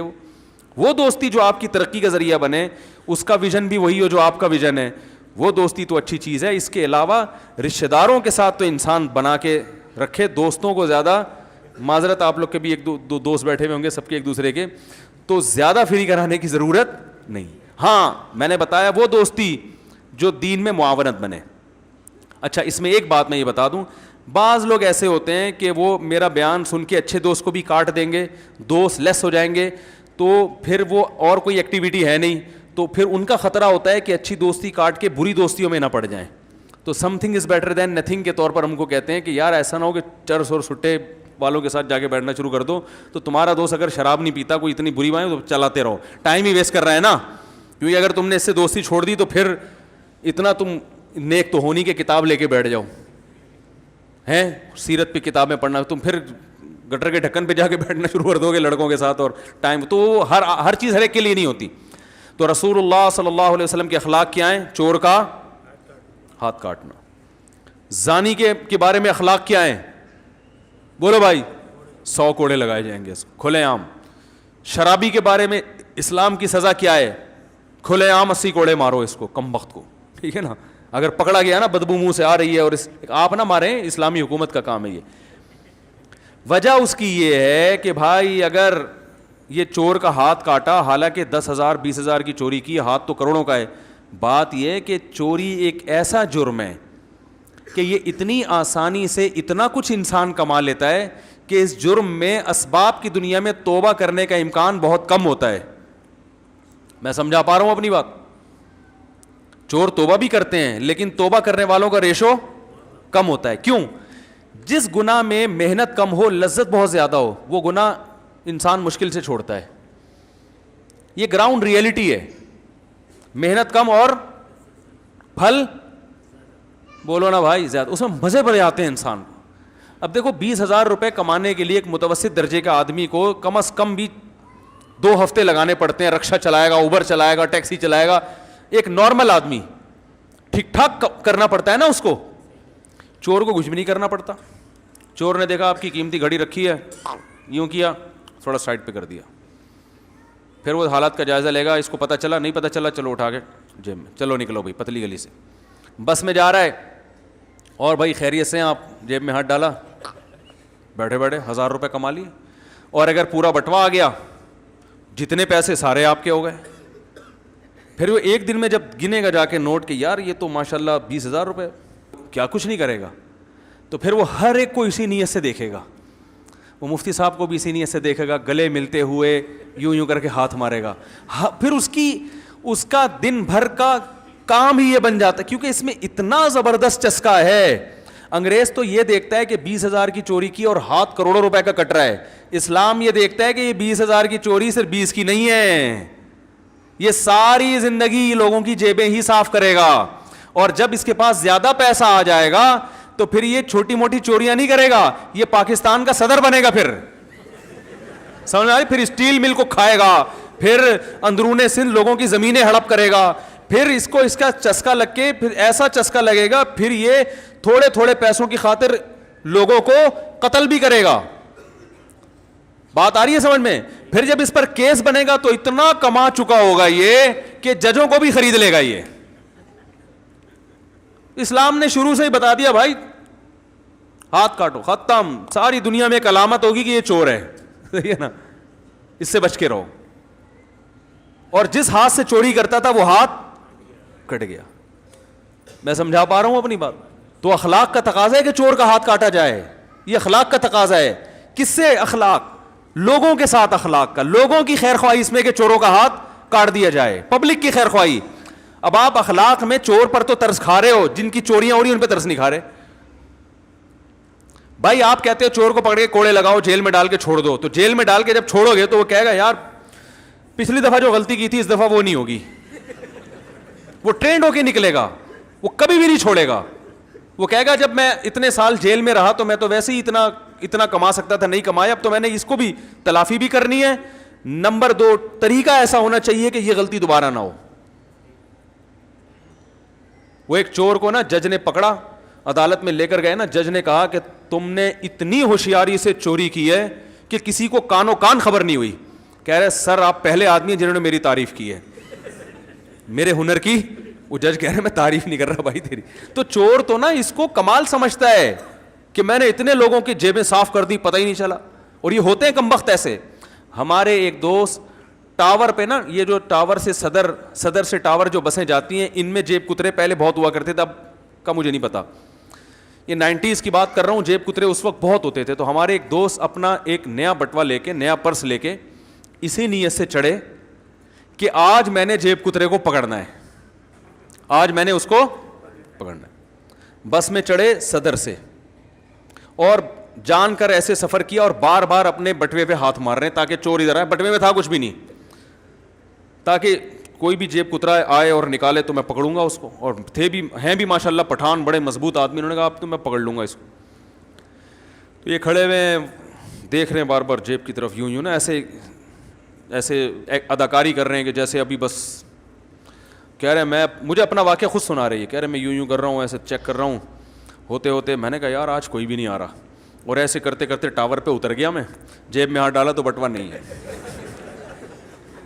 کہہ رہے میں نے کہا یار یہ جو بھی ہے اس کو میں گلے ملوں. بولو یار بھائی سلام ہے سر آپ کی عظمت کو. اب چور تو یہ کام کر کے خوش ہوتا ہے کہ میں نے ایسی کلاکاری سے پرس نکالا کہ اس کو کانو کان خبر نہیں ہوئی. تو اسلام نے عوام پہ ترس کھایا ہے کہ بھائی یہ, اور پھر یہ برائی متعدی ہے. آج 20 روپے چوری کر رہا ہے, کل 1 لاکھ کرے گا, پھر کل کلاشن کو اٹھا کے ڈکیتیاں مارے گا, پھر انسانوں کو قتل کرے گا. یہ بریکیں نہیں لگتی اس میں. ہو گیا ابھی. تو اس لیے اسلام نے کیا کیا, چور کا ہاتھ کاٹ دو, کیونکہ آج نہیں کاٹا ہاتھ اس کا, کل یہ اور کرے گا, آگے بڑھے گا آگے بڑھے گا. آپ کے پاس تو سوائے کوڑوں کے اور جیل کے کوئی سزا ہے ہی نہیں. اور پھر اسلام نے پتہ کیا کہا, اگر دوبارہ چوری کرتے ہوئے پکڑا گیا بایاں پاؤں کاٹ دو. کیا کر دو؟ بایاں پاؤں کاٹ دو. کتنی بڑی سزا ہے بھائی. اب بھی باز نہیں آیا, اب تجھ پہ ترس نہیں کھائیں گے, ہم ان لوگوں پہ ترس کھائیں گے جن کی تو چوریاں کر رہا ہے. تو اس پہ یہ اسلام کے دہشت گرد ہونے کی علامت نہیں ہے, اسلام کے امن پسند ہونے کی علامت ہے کہ اسلام معاشرے میں جرم کو برداشت نہیں کرتا. جو جرم کو برداشت نہ کرے وہ دہشت گرد ہوتا ہے یا امن پسند ہوتا ہے بھائی. مجرم کو برداشت نہیں کر رہا, اور آپ تو جو قتل بھی کر دے اس کو بھی چھوڑ رہے ہیں. قرآن نے کیا کہا, اگر قاتل کسی انسان کو جان سے مار دے تو قرآن نے کیا کہا, قاتل کو پکڑ کے مقتول کے وارثوں کے حوالے کر دو. باپ کو قتل کیا, بیٹے کے حوالے کر دو قاتل کو کہ اس نے تمہارے باپ کو مارا ہے, تم چاہو تو گردن اڑا دو, چاہو تو معاف کر دو, تمہیں آپشن ہے. بات آ رہی ہے سمجھ میں بھائی؟ تمہارے بندے کو مارا, تمہاری مرضی, اب آپ چاہیں اس کی گردن اڑا دیں. اسلام نے کہا وہ جزاء سیئۃ سیئۃ مثلھا, برائی کا بدلہ اسی کے بقدر برائی ہے. معاف کر دیں تو اچھی بات ہے, آپ کو آپشن ہے. اور اللہ نے فرمایا وَلَكُمْ فِي الْقِصَاصِ حَيَاةٌ. ایک اشکال کر سکتے ہیں نا, غیر مسلم کیا کہتے ہیں کہ بھائی اس نے تو ایک انسان کو قتل کیا, ایک جرم کیا, اب ہم اس کے بدلے ایک اور انسان کو قتل کر دیں تو یہ کوئی بات تو نہ ہوئی نا بھائی. ایک جرم دنیا میں ہوا قتل کا, تو اس کے بدلے میں ایک اور انسان مارا جائے گا, تو یہ تو انسانیت کو قتل سے بچا تھوڑی رہے ہیں, آپ اور بندہ مار رہے ہیں. آپ بات آ رہی ہے؟ یہ غیر مسلم دلیل دیتے ہیں کہ بھائی قتل کی سزا قتل نہیں ہونی چاہیے, عمر قید ہو یا کچھ بھی ہو. اسلام اس کا بڑا زبردست جواب دیتا ہے. اسلام کہتا ہے وَلَكُمْ فِي الْقِصَاصِ حَيَاةٌ, اے لوگوں قتل کے بدلے جو ہم نے قتل کا حکم دیا, تو یہ جو قاتل کو قتل کیا جا رہا ہے یہ ہزاروں لوگوں کو بچایا جا رہا ہے قتل سے. اس قتل میں قتل نہیں ہے, اس قتل میں زندگی ہے. تمہیں ایک آدمی کی گردن اڑتے ہوئے نظر آ رہی ہے, اس ایک کو دیکھ کر جو ہزاروں لوگ قتل سے بچیں گے اور ہزاروں کی زندگیاں بچیں گی وہ تم نہیں دیکھ رہے. تو یہ عجیب اخلاقیات ہیں کہ مجرم کس کے ساتھ اخلاق. یہاں کیا ہوا, ایک مرتبہ میں تو چپل چوری کر کے جا رہا ہوں نا, میں لوگوں سے کہتا ہوں اس کو بھی نہیں معاف کرو. یہ نہیں ہے کہ آپ اس کو پکڑ کے گلا ہی گھوڑ دیں, طبیعت سے 25-30 تھپڑ کم از کم اس کو لگائیں آپ. یہ اس پر احسان ہے. ہاتھ کاٹنے کی تو ہمیں اجازت نہیں, وہ تو گورنمنٹ ہی کرے گی نا, لیکن آپ کم از کم طبیعت سے اس کو دھوئیں تو صحیح. ہاتھ پاؤں نہ توڑیں اس کے, اتنی آپ کو اجازت نہیں ہے. طبیعت سے محلے والوں کو چاہیے اس کو دھو دیں. اس میں لوگوں کے ساتھ کم احسان ہے, اس چور کے ساتھ زیادہ احسان ہے. اتنا اس کے دل میں خوف بٹھا دو کہ آئندہ وہ, اگر آپ نے اس کو چھوڑ دیا نا کہ یار چپل ہی تو چوری کر رہا ہے یار. ایک صاحب مجھے کہنے لگے, ایسے چپل چور پکڑا, میں نے کہا اس کو ذرا طبیعت سے نا دھو دھا کے اس کے اگلے پچھلے گناہ معاف کروا کے گھر بھیج دو. انہوں نے کہا یار ادھر لوگ, پھر سابق صدر کا حوالہ دیا, یار وہ جائیدادیں کھا گئے, ان کو کچھ نہیں ہوا, ایک چپل چور کو اس ملک میں مارا جاتا ہے. میں نے کہا بھائی اگر چپل چور کو اس ملک میں مارا جاتا ہوتا تو وہ بھی اتنے بڑے ڈاکو نہ بنتے. ان کو شروع میں چھوڑا ہے لوگوں نے, یار کوئی بات نہیں, بچہ ہے نا, گھنٹی بجا کے بھاگا ہے نا, کیا ہے, مرغی چرا کے بھاگا ہے نا, بچہ ہے نا. تو بھائی یہی بچے ہوتے ہوتے پھر آخر میں پاکستان کے پریزیڈنٹ بن جاتے ہیں, صدر بن جاتے ہیں.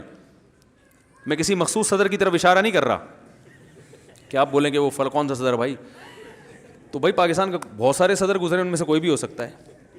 تو اب اسلام نے کیا کیا ہے کہ اس میں بیلنس, تو چور کا ہاتھ کاٹنے کا حکم, ڈاکو کو کھلے عام لٹکانے کا حکم ہے, کھلے عام قتل کرو اس کو, ڈاکو کو.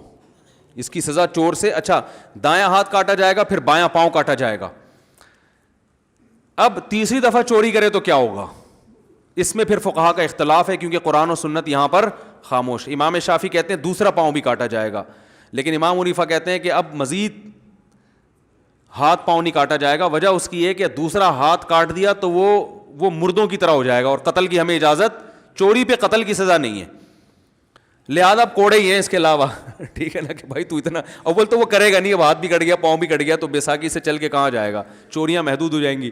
لیکن اب یہ ہے کہ اب اس کو اور مزید کوئی سزا نہیں دی جائے گی, کیونکہ جو چیزیں کٹنے کے لیے کچھ بچا ہی نہیں ہے اب اس کے پاس. دوسرا پاؤں بھی کاٹ دیں گے تو وہ کہتے ہیں وہ تو موت مردہ کی طرح ہو گیا نا, دونوں پاؤں کٹ گئے, دونوں ہاتھ کٹ گئے. تو اسلام نے مارنے قتل کرنے کی اجازت نہیں دی. یہ مقتول تو نہیں ہے لیکن مقتول کی طرح ہے, لیکن یہاں تک نوبت آتی نہیں ہے, یہاں تک تھوڑی کسی کی نوبت آئے گی. تو اس لیے زانی کو اسلام نے حکم دیا کھلے عام کوڑے لگاؤ تاکہ معاشرے سے زنا ختم ہو. اسی میں یاد رکھو, آخری بات کر کے بس بیان ختم کرتا ہوں, اسی میں یاد رکھو گھر میں بھی اخلاق کی کچھ حدود ہونی چاہیے. میں مانتا ہوں کہ آج کل گھر میں بد اخلاقی کا ریشو زیادہ ہے, لیکن کچھ گھر ایسے ہیں جن میں اخلاق کچھ اتنے زیادہ, اخلاق سے وہ اردو والے اخلاق اتنے زیادہ ہیں کہ گھر کنٹرول سے باہر. بچوں کا پتہ نہیں کدھر بیٹھ رہا ہے, کہاں جا رہا ہے, ابا سختی کرتے ہی نہیں ہیں بچے پر, نہ پوچھ رہے ہیں کہاں جا رہے ہو, کہاں, بھائی بچے ہیں, ابھی بچے ہیں, ایکچولی خود ہی ٹھیک ہو جائیں گے. وہ بچہ اپنے باپ سے بدتمیزی کر رہا ہے, ماں سے بدتمیزی کر, بچہ ہے تو بھائی بچہ اللہ نے اسی وجہ سے تو انڈیپینڈنٹ نہیں رکھا, آپ کے ماتحت بنائے کہ بچہ ہے تو آپ سیدھا کرو گے اس کو. صحیح ہے نا, بڑا ہوتا تو آپ کے گھر میں تھوڑی رہتا, اپنا گھر بسا کے رہ رہا ہوتا. بچہ ہے تو آپ کی کسٹڈی میں, کا مطلب آپ نے اس کو لے کے چلنا ہے. وہ کوئی غلطی کرے گا تو اس سے سوال نہیں ہوگا, سوال آپ سے ہوگا. بچہ گھنٹیاں بجا بجا کے بھاگ رہا ہے, اس کو پکڑو. صحیح ہے نا, بیٹا کیا کر رہے ہو, نہیں ہے نا تو وہ اور کچھ بہت کچھ کرے گا پھر جا کے. شرارتیں تو کرتے ہیں بچے, میں یہ نہیں کہہ رہا بچوں کو پٹاخ پٹاخ کر کے ماریں, غصہ کریں, یہ تو آپ کے بد اخلاق ہونے کی دلیل ہوگی, لیکن تنبیہ ضرور کریں. رسول اللہ صلی اللہ علیہ وسلم نے فرمایا بچہ 7 سال کا ہو جائے محبت سے نماز کا حکم دو, 10 سال کا ہو جائے پھر بھی نماز نہ پڑھے تو اب بولو بھائی, اب یہ نہیں کہ اخلاق سے کوئی بات نہیں, پڑھ لے, نہیں بھائی اب گن پوائنٹ پہ پڑھوانا ہے اس کو, اٹھو شاباش اٹھو, کیوں سو رہے بھائی, تو عادت نہیں ڈالی وہ نہیں پڑھے گا نماز. تو یہ تو ایک نماز کی مثال دی گئی. یہ ساری عادتیں 10 سال میں سختی شروع. 7 سال میں بچہ بدتمیزی کر رہا ہے محبت سے, بیٹا نہیں, بیٹا 10 سال کے بعد بھی ماں سے تمیز سے بات نہیں کرتا, باپ کی ذمہ داری ہے کان پکڑے اس کے, بھائی آرام سے بات کرو, گھر میں چیخو چلاؤ, بات کرنی ہے تمیز سے. یہ گدھوں کا گھر نہیں ہے, یہ نا, یہ یہاں گدھے نہیں بستے جو چیختے ہیں, آرام سے. آج کل گھر میں تمیز کیا ہے, شارٹ چل رہی ہے کہ نہیں چل رہی, بچوں کو دیکھو ایسے 2 فٹ اچھل کے چیخ رہے ہوتے ہیں. قرآن تو کہہ رہے ہیں ان انکر الاصوات لصوت الحمیر, سب سے بری آواز گدھے کی ہوتی ہے. کیوں, چیختا بہت ہے. گدھے کی بات بری نہیں ہوتی, یاد رکھو, اسٹائل برا ہوتا ہے. گدھا جب بولتا ہے تو بات صحیح کر رہا ہوتا ہے. بھائی اس کو بھوک لگ رہی ہے تو ڈھینچو ڈھینچو کرتا ہے, یار کھانا دو یار, کیا مذاق ہے, صحیح ہے نا. پیاس لگ رہی ہے تو ڈھینچو ڈھینچو کر رہا ہے, مطلب پانی دو. لوڈ زیادہ ڈال دیا اس کو, ڈھینچو ڈھینچو, یار تھوڑا سا تو بیلنس, کچھ سریا اتارو. باتیں بالکل صحیح ہوتی ہیں لیکن اسٹائل صحیح, بھائی آرام سے کر لو یار. گھوڑا ہنہناتا ہے خوشی میں یا کچھ بولتا ہے, بلی میاؤں میاؤں کرتی ہے, بھائی ٹھیک ہے. گدھے کو آپ پوری آواز پہلے کھینچے گا اندر ہے, بھائی کام معمولی سا ہے لیکن اس کو بتانے کے لیے پہلے پوری آواز پھیپڑوں میں بھرے گا فل اسپیڈ کے ساتھ, پھر بولے گا, پھر بریکیں نہیں ہیں, بولتا جائے گا بولتا جائے گا بولتا جائے گا. یہی آج اولاد کر رہی ہے ماں باپ کے ساتھ, بیوی کر رہی ہے شوہر کے ساتھ, شوہر کر رہا ہے بیوی کے ساتھ. تمیز سے بات نہیں ہوتی, جو کہیں گے چیخ کے چلا کے.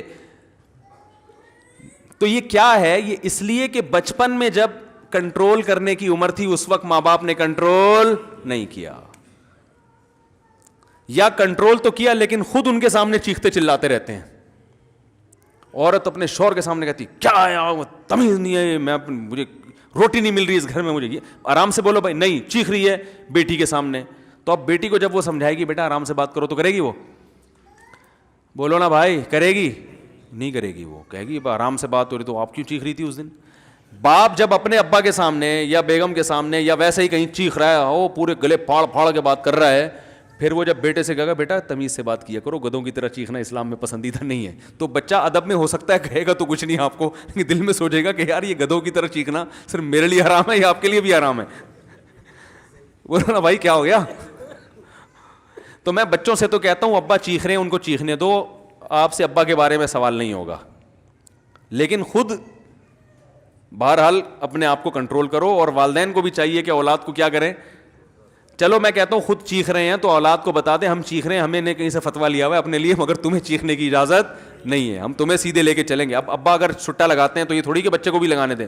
ابا کہیں یار میری عادت پڑ گئی, جو بھی ہے بیٹا تجھے نہیں پینے, تو باپ کو یہ رائٹ ہے کہ وہ کہ میرے اندر اگر کوئی برائی ہے تو میں تیرے اندر پیدا ہونے نہیں دوں گا. وہ تو اخلاق میں بھائی بس آخری بات کہ بیلنس رکھنا ہے, کبھی کبھار سختی بھی کرنی ہے, سمجھ رہے ہیں اپنے اصول اور ضابطے ہیں. اتنا اسٹرک نہ ہو جائیں کہ آپ کو لگے کوئی یہ آرمی میں ٹریننگ کر رہا ہے یہاں بیٹھ کے گھر کے اندر, ٹریننگ سینٹر بنا دیا, لیکن اتنا ڈھیلے بھی نہیں پڑ جاؤ کہ نہ کوئی سونے کی ترتیب, نہ کوئی جاگنے کی ترتیب, نہ کوئی کھانے کی ترتیب, نہ کوئی پرہیز کی ترتیب, جو مرضی پکا کے کھلا رہا ہے صحیح ہے نا, محبت میں کیا کر رہے ہیں, کھائے جا رہے ہیں کہ ناراض نہ ہو جائیں, فلاں ناراض نہ ہو جائے, فلاں ناراض نہ ہو جائے, اور مجرموں کو چھوڑا بھی جا رہا ہے, معاف بھی کیا جا رہا ہے. فلاں نے چوری کر لی تو کوئی بات نہیں, چوری ہے کوئی اتنا بڑا مسئلہ تو نہیں ہے, اخلاق سے سکھائیں گے, ایک دو دفعہ اخلاق ہے, اس کے بعد. اچھا میں ایک بات بھی لوگوں سے کہتا ہوں, کچھ چیزیں دین کی غیرت سے ان کا تعلق ہے, ان میں آپ نے اخلاق کا مظاہرہ کیا تو لوگوں کی نظر میں اس جرم کی اہمیت ختم. اکثر لوگ 3 طلاقیں دے کے آج بیویوں کو رکھ لیتے ہیں. میں لوگوں سے کہتا ہوں ان کا بائیکاٹ کرو, ایک دفعہ محبت سے سمجھاؤ, علیحدگی اختیار کرو, بھائی حرام ہے بیوی, دوسری دفعہ سمجھاؤ, تیسری دفعہ سمجھاؤ, اس کے بعد پورا خاندان کا معاشی بائیکاٹ کرے, بھائی اب ہمارے گھر نہیں آنا, کیونکہ اگر اس چیز کو معاشرے نے برداشت کر لیا یہ حرام کاری ہمارا معاشرہ قبول کر لے گا, طلاقیں بھی دے کے رکھیں گے, الفاظ کی ویلیو ختم ہو جائے گی. فتوے تو دنیا میں ہر جگہ ہر قسم کے مل جاتے ہیں مارکیٹ میں, صحیح ہے نا, کوئی غامدی صاحب سے فتویٰ لے آئے گا, کوئی انجینئر کا فتویٰ اٹھا کے لے آئے گا, کوئی جناب کسی اور سے فتویٰ لے آئے گا, تو فتویٰ تو سب کچھ مل رہا ہے, تو یہ تو دین ڈھیلا ہو جائے گا نا بالکل.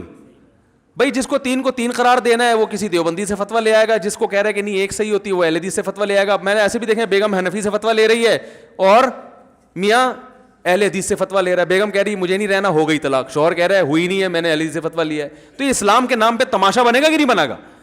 بھائی چاروں ائمہ کا اتفاق ہے 3 ہوتی ہیں, چاروں فقہاء اس پر متفق ہیں, ختم. اب کہیں کوئی فتویٰ نہیں چلے گا مارکیٹ میں, ورنہ مذاق بن جائے گا دین. بھائی اب ہو پتہ ہے کیا رہا ہے, 3 دی ہیں, تو بیگم سوچتی ہے کہ اس کے ساتھ رہنا مناسب ہے یا نہیں ہے, رہنا مناسب ہے تو اہل حدیث کا فتویٰ عین مناسب رہے گا, اور اگر مجھے ویسے ہی پسند نہیں ہے تو میں تو فقہ حنفی کو فالو کرتی ہوں, بھائی حنفی فتویٰ چلے. یہ اللہ کی آیات کے ساتھ مذاق ہے یا نہیں ہے؟ قرآن نے جہاں طلاق کے حکام بیان کیے ساتھ بتایا وَلَا تَتَّخِذُوا آیَاتِ اللَّهِ هُزُوًا, اللہ کے آیات کو کھیل تماشا نہ بناؤ. یہ طلاق کے ساتھ اللہ نے خاص طور پہ کہا ہے, ان کو کھیل تماشا کو کھیل لیا کرو کرکٹ جا کے, طلاق کے حکام کے ساتھ مت کھیلو. یہ الفاظ ہیں بس, نکل گئے تو ریورس نہیں ہوں گے, اس لیے کہ لوگ کھیل نہ بنائیں.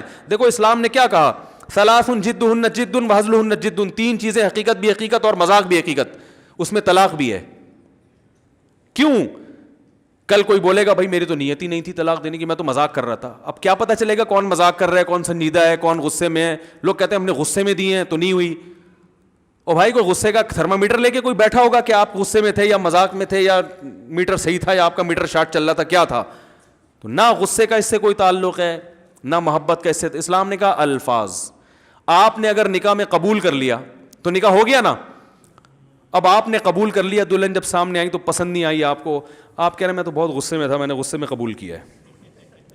یہ کمال کی بات ہے, لوگ غصے میں قبول کو کبھی کہیں سے فتویٰ نہیں لاتے کہ غصے میں قبول کیا میں نے. میں بہت غصے میں تھا بھائی, ٹینشن میں آیا ہوا تھا, میں نے بولا ابھی تو قبول کر رہا ہوں, بعد میں دیکھوں گا جا کے ہوتا کیا. میں بہت مجھے غصہ آیا ہوا تھا بھائی اس وقت تو بھائی وہ قبول جیسا بھی بولو ہو جاتا ہے. کیا خیال ہے؟ قبول ہے جیسے بھی بولے گے وہ تو قبول ہی ہے, ٹھیک ہے. پھر بیگم پسند آئے نہ ہی آئے تو پھر طلاق کا سوچ رہے ہوتے ہیں یا کوئی کمپرومائز کا سوچ رہے ہوتے ہیں. تو بھائی جیسے قبول جس طرح سے بھی بولو, جب قبول کا مطلب قبول ہوتا ہے تو ڈیورس کا مطلب بھی ڈیورس ہوتا ہے. طلاق کا مطلب بھی اسلام میں کیا ہے؟ طلاق. 1 کے بعد بھی اختیار, 2 کے بعد بھی, تیسری کے بعد اختیار نہیں ہے, چاہے اسی وقت دو چاہے بعد میں دو. طلاق مرتان, طلاق 2 مرتبہ ہیں. اللہ نے فرمایا 2 مرتبہ کے بعد چاہو, چاہے اسی مجلس میں اگلی مجلس میں. قرآن نے ایسا کوئی فرق نہیں کیا. اسی مجلس میں 2 مرتبہ دے دیں یا 6 مہینے میں 2 مرتبہ دیں, قرآن نے کوئی فرق نہیں کیا ہے. 2 مرتبہ ہے. فَإِمْسَاكُمْ بِمَعْرُوفٍ أَوْ تَسْرِيحٌ بِإِحْسَان, چاہو تو عمدہ طریقے سے روک لو, عمدہ طریقے سے یا رخصت کر دو. فَإِن طَلَّقَهَا, اگر تیسری دے دی. اس میں قرآن نے یہ نہیں کہا اسی مجلس میں یہ الگ مجلس, کوئی فرق نہیں کیا قرآن نے. یہ قرآن پر الزام ہے کہ ایک مجلس کی 3 ایک ہوتی ہے, کوئی حدیث نہیں ہے ہمارے سامنے. اس بارے میں جو حدیث پیش کی جاتی ہے اس میں کئی دفعہ جوابات دے چکا ہوں, وہ حدیث اس بارے میں نہیں ہے. خیر یہ بھی ٹاپک نہیں ہے. تو فَإِن طَلَّقَهَا, قرآن کہتے ہیں تیسری بھی دے دی, فَلَا تَحِلُّ لَهُ مِن بَعْدُ, اب یہ عورت مرد کے لیے حلال نہیں ہے, بس ختم. اب جب حلال نہیں ہے تو اس کا مطلب دونوں جب رہ رہے ہیں تو یہ میاں بیوی ہیں یا گرل فرینڈ بوائے فرینڈ بن گئے. اب معاشرہ ان کو میاں بیوی کے طور پہ اگر ایکسیپٹ کر رہا ہے تو کل قیامت کے دن اللہ جہاں ان مرد اور عورت سے سوال کرے گا اس معاشرے سے بھی کرے گا کہ جب میں نے قرآن میں کہہ دیا تھا کہ تیسری کے بعد بیوی حلال نہیں ہے تو تم نے ان کو میاں بیوی کیوں کنسیڈر کیا. میں سمجھا پا رہا ہوں اپنی بات, کیوں تم نے ان کو میاں بیوی سمجھا؟ میں نے کہا تھا میاں بیوی نہیں ہے تو تم کہہ دیتے نہیں ہے. آپ گرل فرینڈ بوائے فرینڈ ہو سکتے ہیں, میاں بیوی نہیں ہے. تو جب طلاق کے بعد کوئی فتویٰ لا کے رہتا ہے تو لوگ اس سے ایز اے میاں بیوی ہی ڈیل کر رہے ہوتے ہیں. آپ کی وائف, آپ کے ہسبینڈ. میں نہیں بولوں گا آپ کی وائف, آپ کی ہسبینڈ. قرآن نے پابندی جہاں آپ پہ لگائی ہے مجھ پہ بھی لگائی ہے کہ میں آپ کو ہسبینڈ وائف نہیں کنسیڈر کروں گا. لیکن لوگ کہتے ہیں اخلاق, اصل میں ایکچولی اگر یہ ہمارا رویہ رہا تو ایکچولی وہ تو دین سے اور دور ہو جائیں گے. بھاڑ میں جائیں, دین سے دور ہو جائیں, مرتد ہو جائیں, کافر ہو جائیں, کوئی غرض. پہلے اسلام کو بچانا ہے, اس کے ایمان کے چکر میں اسلام کے احکام ہی چینج ہونا. کیونکہ آج اس کو ایکسیپٹ کر لیا, کل محلے میں کوئی اور طلاقیں دے گا, وہ کہے گا یار جب اس کو محلے والوں نے ایکسیپٹ کیا تو میں نے بھی دے دی تو کیا ہو گیا, مجھے بھی قبول کرو. حضرت عمر رضی اللہ تعالیٰ عنہ کے دور میں ایک بادشاہ نے اسلام قبول کیا, اس سے کوئی غلطی ہوئی, پتہ نہیں کسی کو مار دیا تھا, کیا کیا تھا. تو حضرت عمر نے کہا بھائی دیت لیں گے. اس نے کہا میں بادشاہ, یار مجھ سے سزا. فرمایا وہ تو لیں گے. اس نے کہا میں اسلام چھوڑ کے بھاگ گیا, وہ ٹھیک ہے نا, مرتد ہو گیا. حضرت عمر نے یہ نہیں کہا ایکچولی اصل میں اتنے بڑے لوگوں کو ابھی تو ایکچولی دین پہ لانا ہے تو تھوڑا اس کے لیے تھوڑا سا لا کیا ہو جائے, تھوڑا چینج ہو جائے. تو بھائی جاؤ 100 دفعہ لعنت تمہارے اوپر, 100 دفعہ مرتد ہو, 100 دفعہ. تمہاری وجہ سے ہم پہلے اسلام کو بچائیں گے, پبلک بعد میں بچانی ہے. ہم قادیانیوں سے نہیں کہتے بدتمیزی کرو, بد اخلاقی کرو, لیکن زیادہ دوستیاں بھی مت لگاؤ. کیونکہ اگر آپ نے ان کو معاشرے میں ایکسیپٹ کر لیا تو اس کا مطلب یہ بھی ایک اختلافی مسئلہ ہے کہ وہ کہتے ہیں کہ آخری نبی نہیں, ہم کہتے ہیں ایکچولی یہ تو ایک چھوٹا سا کیا ہے. او بھائی نبی کی نبوت پہ ڈاکہ ڈال دیا ان لوگوں نے. وہ اپنے آپ کو کہیں مسلمان نہیں ہیں, پھر ٹھیک ہے ہم ان کو گلے لگانے کے لیے تیار ہیں, جہاں دنیا میں اتنے مذہب ہیں اور بھی ہیں. لیکن آپ دیکھو عیسائیوں کو ہم گلے لگاتے ہیں کیونکہ وہ اپنے مذہب کو اسلام نہیں کہتے, ٹھیک ہے نا. ہندو کو ہم گلے لگا سکتے ہیں کیونکہ وہ اپنے مذہب کو اسلام نہیں کہتے. قادیانی کو ہم گلے نہیں لگاتے, ہم کہتے ہیں تم اپنے مذہب کو اسلام کہتے ہو جو کہ نہیں ہے, تو اس سے اسلام خلط ملط ہو رہا ہے. غیر مسلم جب اسلام کی طرف آئے گا تو اسے پتہ نہیں چلے گا یہ والا یا وہ والا.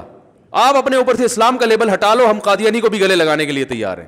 کیونکہ اسلام میں محمد صلی اللہ علیہ وسلم کا لایا و دین معتبر ہے. مرزا غلام احمد کی اسلام میں کوئی ویلیو نہیں ہے, کوئی ویلیو نہیں ہے, اس کی کوئی حیثیت نہیں ہے. وہ جھوٹا ہے, کذاب ہے, دجال ہے, وہ جہنمی ہے, جہنم کی آگ. تو آپ اس کو ایز اے نبی کیسے مان سکتے ہو بھائی؟ تو ہم یہ کہتے ہیں بھائی جہاں دنیا میں ہزاروں لوگوں کے جھوٹے خدا اور ہزاروں کے جھوٹے پیغمبر ہیں تو آپ کا بھی ایک ہوگا, لیکن وہ پھر اپنے آپ کو مسلمان نہیں کہتے. آپ بھی اپنے آپ کو مسلمان مت کہو. تبھی علماء کہتے ہیں بھائی قادیانیوں کو گلے لگانے کی اجازت, ہاں تبلیغ کے لیے کوئی لگا رہا ہو الگ بات ہے, ویسے اجازت نہیں ہے. جب امید نہیں ہے ان کے اسلام کی تو بالکل بائیکاٹ. میں نہیں کہہ رہا لڑیں بدتمیزی کریں, نہ لڑیں گے نہ محبت کریں گے. تو طلاقیں دے کے کسی نے بیوی کو رکھا ہوا ہے, بھائی جان آپ کی زندگی الگ, آپ ہمارے خاندان سے بولو نا دور, الگ رہو جا, ہم آپ کو ایکسیپٹ نہیں کر سکتے. قرآن کہہ رہا ہے اگر تیسری دے دی فلا تحل له من بعد حتى تنكح زوجا غيره. یہاں فوراً لوگ کہتے ہیں اچھا یہ حلالے کی حلالہ کروا رہے ہیں, حلالہ کروا رہے ہیں, 3 طلاقوں کو 3 کروا کے کیا کروا رہے ہیں, حلالے کا راستہ کھول رہے ہیں. یہ حلالے کا راستہ ہم نہیں کھول رہے, قرآن نے کھولا ہے. قرآن نے کہا اگر تیسری طلاق مرد نے دے دی ہے تو عورت پہلے شوہر کے پاس نہیں آ سکتی جب تک کہ وہ کسی اور مرد سے نکاح نہ کر لے, اور پھر وہ اس کو اگر طلاق دیتا ہے تو فلا جناح علیہما, پھر کوئی گناہ نہیں ہے پرانے میاں میں اور اس عورت میں کہ وہ دوبارہ نکاح کر لیں. تو قرآن کے الفاظ ہیں, میں سمجھا پا رہا ہوں اپنی بات. بھائی کسی اور مرد سے عدت کے بعد نکاح کرو, اس کے ساتھ ریلیشن ہو, پھر وہ اگر طلاق دے دے تو آپ عدت کے بعد کہیں اور بھی کر سکتی ہو, پرانے والے کے پاس بھی آ سکتی ہو. ہاں حدیث میں حلالے پر لعنت ہے, قرآن میں حلالے کی اجازت ہے, تو دونوں میں تطبیق ایسے ہوگی بھائی حدیث میں جو حلالہ ہے وہ اور ہے, قرآن والا حلالہ اور ہے. حدیث والا حلالہ وہ ہے جو پری پلان ہو, پہلے سے ایگریمنٹ کر کے ہو رہا ہے کہ میں آپ سے شادی کر رہی ہوں اس شرط کے بعد کہ آپ نے مجھے طلاق دینی ہے, مرد کہ ہاں میں اسی شرط کے ساتھ شادی کر رہا ہوں, یہ وہ حلالہ ہے جس پر لعنت ہے. اگر یہ پہلے سے پلاننگ نہیں ہے, پلاننگ کا مطلب ایگریمنٹ نہیں ہے, تو پھر یہ جائز ہے, اس پہ پابندی لگانے کا کسی کو اختیار نہیں ہے. کیونکہ عورت جب کسی, لوگ کہتے ہیں غیرت کے خلاف ہے, غیرت کے خلاف اس لیے نہیں ہے, وہ لوگ کہتے ہیں غیرت کے خلاف ایک آدمی کی بیوی ہے کسی دوسرے کے پاس جائے پھر وہاں سے گھوم کے اس کے پاس آئے.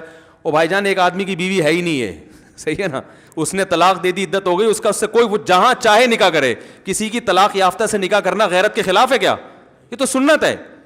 پھر اگر مرد طلاق یافتہ سے نکاح کر لے تو اس کی بیوی ہے وہ, اب اس کے ساتھ زندگی گزارے, اور بالفرض اگر وہ طلاق دے دیتا ہے تو وہ عورت جب عدت ختم ہو جائے گی تو اب اس کی بیوی نہ پہلے والے کی ہے نہ دوسرے والے کی, تو پوری دنیا میں جس سے چاہے نکاح کرے, ان جس سے چاہوں میں پہلا والا بھی داخل ہے. تو کسی اور سے نکاح کرنا اگر غیرت کے خلاف نہیں ہے تو پرانے والے سے کرنا غیرت کے خلاف کہاں سے ہو گیا؟ بہت مشکل ہے بھائی, بہت مشکل ہے. آج کل مارکیٹ میں علم نہیں ہے, صرف لفاظی چل رہی ہے, لیبل حدیثوں کے نمبر یاد کر کر کے نا, علم ختم, مارکیٹ سے شارٹ. تو اسلام کی ڈیفینیشن اپنی طرف سے کرنے کی چندہ ضرورت نہیں ہے. جو اب سوال یہ پیدا ہوتا ہے اسلام نے یہ پابندی کیوں لگائی کہ 3 کے بعد عورت دوبارہ شادی نہیں کر سکتی جب تک کسی اور مرد سے نکاح نہ کرے؟ اس لیے اسلام نے پابندی لگائی ہے کہ مرد جب ایک دفعہ 3 طلاقیں دے کے پچھتاتا ہے نا, تو اگر اس کو دوبارہ نکاح کی اجازت دی جائے تو اس کو سزا ملتی نہیں ہے, وہ دوبارہ کھیلے گا طلاق کے لفظ سے. بات آ رہی ہے سمجھ میں؟ اسلام میں طلاق ہلکا لفظ نہیں ہے, سوچ سمجھ کے نکالو. اسلام نے کہا آپ اس سے شادی نہیں کر سکتے, جاؤ چاہے جاؤ شادی کرو. تو طلاق دینے میں یا تو مرد کی غلطی ہوگی یا عورت کی. تو اللہ نے کہا آپ دونوں اکٹھے نہیں رہ سکتے. اب کسی اور مرد سے شادی کرو گی تو مرد کو بھی جذبات مجروح ہوں گے, یار میں نے اچھی بھلی بیوی کو اپنے نکاح سے چھوڑ دیا, وہ فلاں سے نکاح کر کے بڑی لائف کو انجوائے کر رہی ہے, ادھر اس کو کیا ہوگا؟ یہ جو ہے نا ایسے جیسے کڑھائی میں انسان تل رہا ہوتا ہے, یعنی جل رہا ہوتا ہے کڑھائی میں, یہ کیفیت ہوگی اس کی. لہذا اگر یہ دوبارہ شادی کرتا ہے تو طلاق کا لفظ 100 دفعہ سوچے گا, دوسرے بھی عبرت حاصل کریں گے فلانے نے دی تھی, حال کیا ہوا ہے اس کا. تو اس سے طلاق کی روک تھام ہوتی ہے. تبھی آپ دیکھ لو اسلام میں طلاق کتنی آسان ہے, مگر طلاق کا ریشو سب سے کم مسلمانوں میں ہے, اور غیر مسلم میں طلاق بہت مشکل ہے مگر ریشو سب سے زیادہ. یہ ہیں خدائی احکام جن کی حکمت اللہ ہی جانتا ہے. دیکھنے میں تو لگے گا عجیب سا, یار منہ سے لفظ نکالا اتنا پرانا رشتہ ختم. اللہ کہتے ہیں اسی لیے یہ اتنا جلدی ختم ہوتا ہے کہ پھر یہ بار بار لوگ ختم نہیں کریں گے اس کو, ان کو پتہ ہے بڑی جلدی ختم ہو جاتا ہے. تو چند ایک لوگ عبرت کا نشانہ بنیں گے اور سینکڑوں کو فائدہ ہوگا. تو پھر یا تو عورت کی تھی اگر غلطی, تو عورت جب کسی دوسرے مرد کے نکاح میں جائے گی تو پہلے والے سے کمپیئر کرے گی, ارے بھائی اس میں یہ برائی نہیں تھی, میں کہتی تھی منع کے ابا دیر سے آتے تو کم بخت فجر میں آ رہا ہوتا ہے یہ ہیں, چلو وہ دیر سے آتے تھے خرچہ تو پورا اٹھا رہے تھے نا, یہ کم بخت 9 بجے آگے بیٹھ جاتا ہے مگر صبح ناشتے کے پیسے اس کی جیب میں ہوتے نہیں ہیں. یہ کمپیئر کرے گی نا تو اس کو بھی سزا ملے گی. پھر اگر یہ طلاق کے بعد پرانے والے کے پاس جاتی ہے تو نبھا کرے گی, پھر اس سے اس کو پتہ چل گیا بھائی سارے مرد ایک جیسے نہیں ہوتے. بعض دفعہ عورتیں اس طرح بھی ہوتی ہیں کہ ایک خاتون کو طلاق ہوئی ہے, وہ نہیں رہنا چاہتی تھی شوہر کے پاس, جب ان کی دوبارہ شادی ہوئی اس کی شکل اتنی اچھی نہیں تھی, اور پرانے میاں کو یاد کرنی تھی, یار وہ جیسا بھی تھا پرسنالٹی تو تھی نا اس کی صحیح ہے نا بھائی. 100% کامل کوئی نہیں ہوتا, کسی کی پرسنالٹی کی وجہ سے چیزوں کو برداشت کرنا پڑتا ہے, کسی کی سخاوت کی وجہ سے ڈانٹ ڈپٹ برداشت کرنی پڑتی ہے, کسی کے اخلاق کی وجہ سے کنجوسی برداشت کرنی پڑتی ہے, ٹھیک ہے نا. کوئی ساس لیس ہوتا ہے تو سب کچھ برداشت کرنا پڑتا ہے. بھائی یہ میاں بالکل بھی اچھا نہیں ہے لیکن ساس کی ٹینشن اس گھر میں نہیں ہے, آزاد ہوں. یہ بعض دفعہ یہ ہوتا ہے کہ ساس کی ٹینشن برداشت کرنی پڑ رہی ہے اس لیے کہ میاں سخی بہت ہے. چلو ایک ساس تھوڑی, بھائی ساری ساسیں بری نہیں ہوتی, تو ایک مثال دے رہا ہوں, مثالیں تو مارکیٹ میں یہ چل رہی ہیں نا. تو اللہ نے قانون بنایا بھائی کسی اور مرد تمہاری زندگی میں آئے گا پھر کمپیئر کرنا, پھر پتہ چلے اگر یہ اچھا ہے تو اچھا ہے تو انجوائے کرو اس کے ساتھ, کیا خیال ہے, اچھا ہے اس کمبخت سے جان چھوٹی. اور اگر اچھا نہیں ہے تو اس سے اگر طلاق لوگی تو اب پہلے کے پاس جاؤ گی تو انشاءاللہ نباہ کرو گی, دوبارہ طلاق نہیں مانگو گی. میں سمجھا پا رہا ہوں؟ تو یہ اسلام کا حکم بالکل درست ہے, ایسا ہی ہونا چاہیے. گوروں کے پاس طلاق کے نظام میں کوئی آلٹرنیٹ ہے ہی نہیں اسلام کے مقابلے میں. تو اس لیے بس بات ختم کر رہا ہوں, اخلاق بہت ضروری ہیں, مگر اخلاق کی ڈیفینیشن کیا ہے یہ سمجھنا چاہیے. تو اسلام نے بھی سزا دی ہے, 3 کے بعد پابندی لگا دی. اور یہ بھی تو ایک ظلم کیا نا بظاہر, وہ مرد بھی رو رہا ہوتا ہے یار میں دے کے پچھتا رہا ہوں, عورت بھی رو رہی ہوتی ہے, اسلام کہ رونے دو لیکن دونوں کو ملنے نہیں دینا, ان کو سزا ملے گی, ان کو دیکھ کر سینکڑوں لوگ عبرت حاصل کریں گے. اگر ان کو ابھی جوڑ دیا تو یہ طلاقیں تو چلتی رہیں گی معاشرے میں, ہر آدمی اٹھا کے دیتا رہے گا, بعد میں بولے گا نہیں. تو اس لیے ایسے موقع پہ بھی بائیکاٹ کیا کریں اس کا, جو طلاقیں دے کے بیوی کو رکھا, بولے ہمارے خاندان سے الگ ہو جاؤ, آپ کہیں سے بھی فتویٰ اٹھا کے لے, فتوے مارکیٹ میں ہول سیل کے حساب سے ہیں, ٹھیک ہے نا. سب سے پہلے بڑے مفتی جو ہے نا ائمہ اربعہ ہیں, سب سے پہلے تو صحابہ ہیں. صحابہ میں کوئی ایک صحابی مجھے دکھا دو جس نے 3 طلاق کو ایک کہا ہو.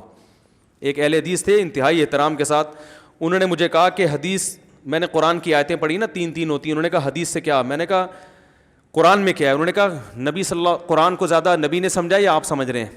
میں نے کہا اچھا چلو صحابہ کے فتاویٰ کی طرف آتے ہیں. کہہ رہے ہیں میں حدیث پہ جاؤں گا, صحابہ کے نہیں. میں نے کہا حدیث کو زیادہ صحابہ نے سمجھا یا آپ سمجھ رہے ہیں. میرا عادت ہوتی ہے گل ویلے دی, حالانکہ حدیث بھی نہیں ہے ان کے پاس, حدیث بھی نہیں, میں حدیث پہ بھی آ سکتا تھا, لیکن میری کوشش ہوتی ہے گل ویلے دی پل موسم دا, ٹو دا پوائنٹ بات کرو, پتلی گلی سے نکلو. ایک صحابی کوئی دکھا دو جس نے 3 طلاق کو ایک کہا ہو, صحیح ہے نا. میں درجنوں صحابہ کے فتاویٰ دکھا سکتا ہوں صحیح سند سے. تو سب سے پہلے تو مفتی صحابہ ہیں, پھر 4 ائمہ ہیں جنہوں نے قرآن و سنت کو ہم سے زیادہ سمجھا, 4 کا اس پر اتفاق ہے. پھر جا کے کبھی سعودیہ کے فلاں مفتی بن باز نے فتویٰ دیا ہے, ابن تیمیہ کا فتویٰ ہے. بھائی یہ کروڑوں میں 4-5 لوگ ہیں اور کروڑوں اس طرف ہیں, تو وہ ہے یا یہ اس کو لوگے پوری امت کو چھوڑ دو گے, یہ کیسی بات ہے, جبکہ ان کے پاس دلیل بھی نہیں ہے, کمزور دلائل ہیں, ان کی حیثیت نہیں ہے. تو اجماعی مسئلہ ہے. اس لیے بھائی اس طلاق کو روک تھام کا یہ طریقہ نہیں ہے کہ 3 طلاق کو ایک قرار دیا, یہ طریقہ ہے کہ 3 طلاقیں دینے والے کو سزا دی جائے, اور دوسری بات یہ اگر دوبارہ بیوی رکھ رہا ہے تو اس کے ساتھ معاشرتی بائیکاٹ کیا جائے, تاکہ لوگوں میں عبرت کا نشان بنے, لوگ بولیں بھائی یہ لفظ زبان سے نہیں نکال. اب آپ دیکھو کتنی طلاقوں کی کثرت ہے, ذرا سی دھڑ دھڑ دھڑ.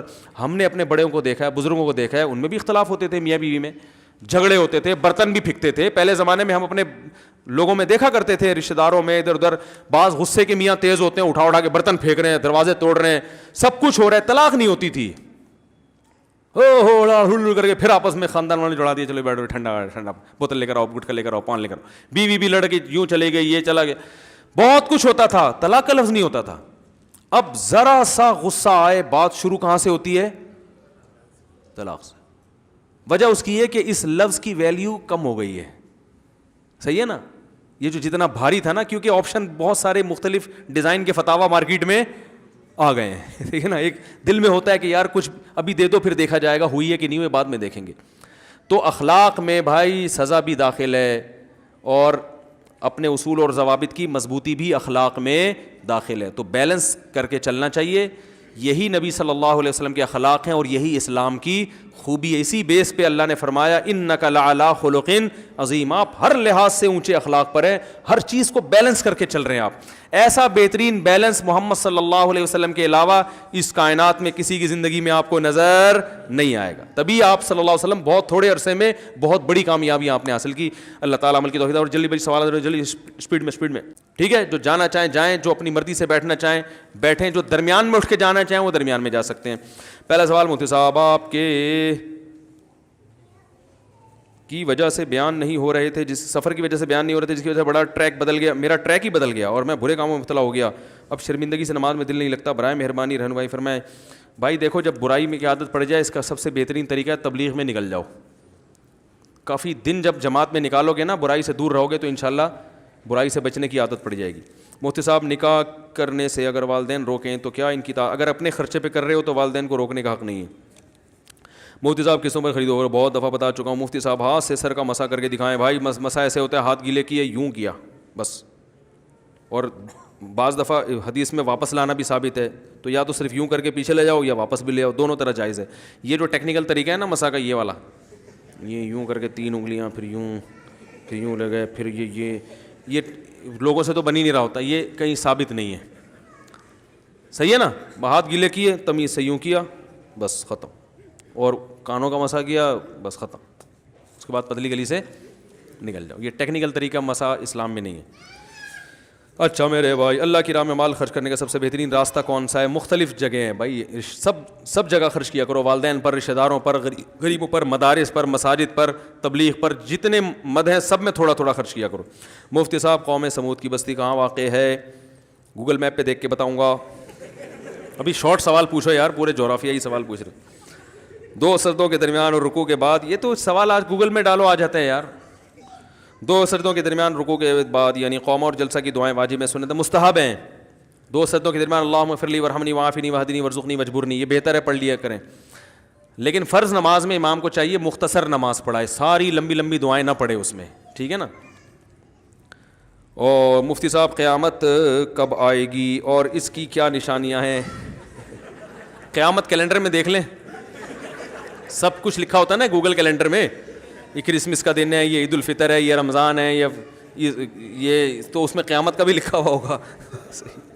استاد جی، اگر کوئی پاکستان میں ساری زندگی رہا ہو اور پاکستان میں رہتے ہوئے شلوار قمیص پہنتا تھا، پھر جب باہر ملک گیا تو وہاں پینٹ شرٹ پہننا شروع کر دے، بھائی اپنے لباس کو ترجیح دو یار، ساری زندگی شلوار قمیص پہنی ہے تو وہاں بھی شلوار قمیص پہنو۔ آپ کو بتاؤں، گورے جو پڑھے لکھے گورے ہیں نا، وہ ان لوگوں سے زیادہ محبت کرتے ہیں جو اپنے کلچر کو فالو کرتے ہیں۔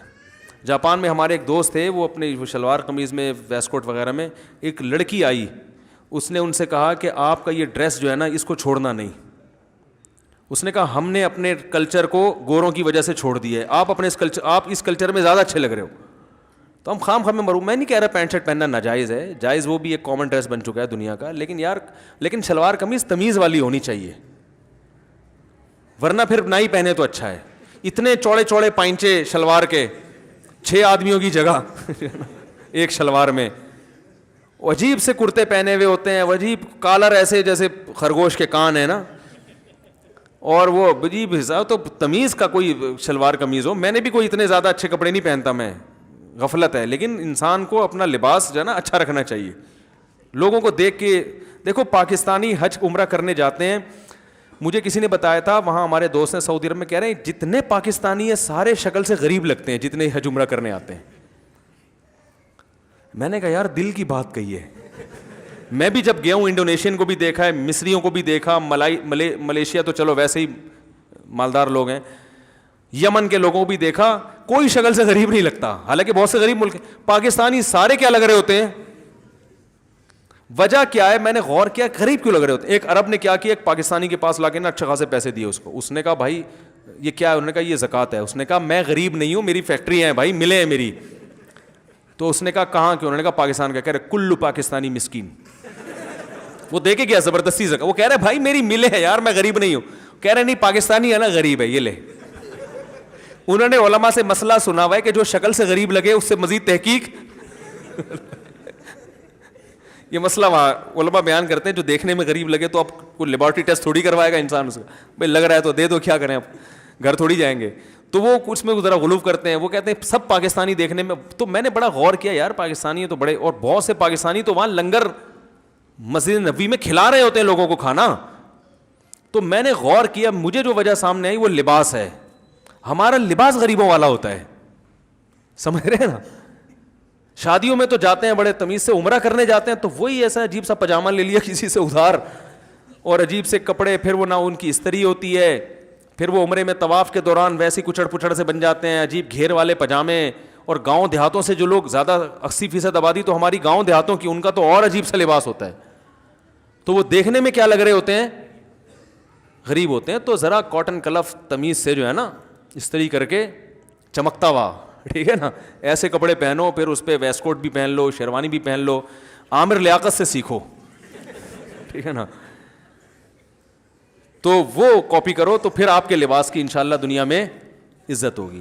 تو ہم اپنے لباس کو خود ہم نے ایسا بنایا ہوا ہے۔ راتوں کے اندر دیر سے سونا کیا یہ بھی گناہ میں شامل ہے؟ میں نے ایک مولوی صاحب کے بیان کے اندر سنا تھا، بیان کے اندر بیٹھ کے انہوں نے سنا تھا، ٹھیک ہے نا۔ بھائی رات کو دیر سے سونا مکروہ ہے، ناپسندیدہ ہے، گناہ نہیں ہے۔ گناہ جب ہے جب فجر کی نماز جانے کا خطرہ ہو، تو ناپسندیدہ ہے۔ نبی صلی اللہ علیہ وسلم نے رات کو دیر تک باتیں کرنے سے منع کی ہے، لیکن ہم سب اس میں مبتلا ہیں بھائی، کوشش کرنی چاہیے۔ مفتی صاحب ظہر کی نماز قضا ہو جائے تو قضا کی نیت کس سے؟ قضا کی کوئی الگ سے نیت نہیں ہوتی, بس یہ نیت کریں بھائی ظہر کی نماز ہے وہ پڑھ رہا ہوں میں. مولوی طارق مسعود صاحب سلمہ آپ کی اللہ کا قبول فرمائیں, آپ فرماتے ہیں شادیاں کرو جبکہ لڑکی والوں نے شرائط اتنی سخت لگا دی ہیں کہ لڑکے والے واپس ہو جاتے ہیں, آپ بتائیں شریعت میں کیا ہے؟ بھائی جو کم شرائط لگا رہے ہیں وہاں کر لو, آپ اپنے معیار سے نیچے کے خاندانوں میں جاؤ جو آپ کو دیکھ کے اتنے متاثر ہو کہ ہمیں آپ اتنے اونچے خاندان کے ہو, ہمیں کوئی شرائط نہیں چاہیے. آپ جاتے ہو بالکل ہی اونچے لیول پہ نا, دکان پکوڑوں کی اور باتیں کروڑوں کی, تو اونچے لیول پہ جاؤ گے تو وہ کہیں گے بھائی آپ کی پرسنالٹی میں تو کوئی ایسی خاص سرخاب کے پر نہیں لگے ہوئے, تو یہ شرطیں. تو آپ جاؤ, دیکھو میں نے الحمدللہ نکاح کیے ہیں تو ہمارے یہاں تو کوئی ایسی شرطیں نہیں تھیں, ٹھیک ہے نا بھائی, اس لیے کہ ہم نے کہا بھائی آپ نے کرنی ہے کریں, نہیں تو کہیں اور کرتے ہیں. انہوں نے کہا نہیں بھائی یہیں کریں گے ہم, ٹھیک ہے. تو وجہ اس کی کیا ہے کہ میں کو بہت اونچے خاندانوں میں, اونچے سے مراد دولت مند, دینی اعتبار سے عزت کے اعتبار سے تو خاندان اونچا ہی ہونا چاہیے, میں دولت کی بات کر رہا ہوں. مالی لحاظ سے جب اونچے خاندانوں میں جاؤ گے تو ان کی شرطیں بھی زیادہ, اور پھر وہ شرطیں پورا کرو گے بھی تو اس شوگر کی توفیق بیوی کو پھر بھی نہیں ملے گی, کیونکہ اس نے اپنے باپ کے گھر میں اس سے بھی زیادہ اچھا کھایا ہوگا. تو آپ کھلا کھلا کے آدھے ہو جاؤ گے, وہ کہے گی بھائی میرے حقوق ابھی بھی ادا نہیں ہو رہے, کیونکہ اس نے اپنے باپ کے گھر میں اس سے بھی زیادہ اچھا دیکھا ہے. تو فائدہ نہیں ہے, اس لیے غریب مالداروں سے شادی وہ کرے جو ان سے بھی زیادہ مالدار ہو, سمجھ رہے ہو؟ تو اس طرح سے سیٹنگ صحیح ہو جائے گی انشاءاللہ. ایک حدیث اس وقت بہت سوشل میڈیا میں, رسول اللہ صلی اللہ علیہ وسلم نے جبریل امین سے پوچھا کہ تمہاری عمر کتنی ہے؟ آپ نے جواب دیا مجھے اپنی عمر کا تو نہیں پتہ, البتہ ایک تارا تھا جو 70,000 برس کے بعد نکلتا تھا, اور اس کے مجھے نہیں اس حدیث کا پتہ. بھائی اکثر لوگ کہتے ہیں کہ اللہ تعالیٰ نے تمام انبیاء کو دین پر قربان کیا, لیکن دین کو کسی پیغمبر پر قربان نہیں کیا, اور بعض کہتے ہیں پیغمبر ذات ہے اور دین صفت ہے. تو ذات اور صفت میں ٹیکنیکل قسم کا سوال بھائی, پیچیدہ, اتنے منطق والا سوال نہ پوچھا کرو نا, سیدھے سیدھے سوال پوچھو, جائز ہے ناجائز ہے. میں دوسری شادی کرنا چاہتا ہوں لیکن میری پہلی بیوی کہتی ہے اگر آپ نے دوسری شادی کی تو میں اپنی ماں کے گھر چلی جاؤں گی, لیکن میں اپنے ارادے پر قائم ہوں, آپ مجھے آگے کا پروسیس بتائیں.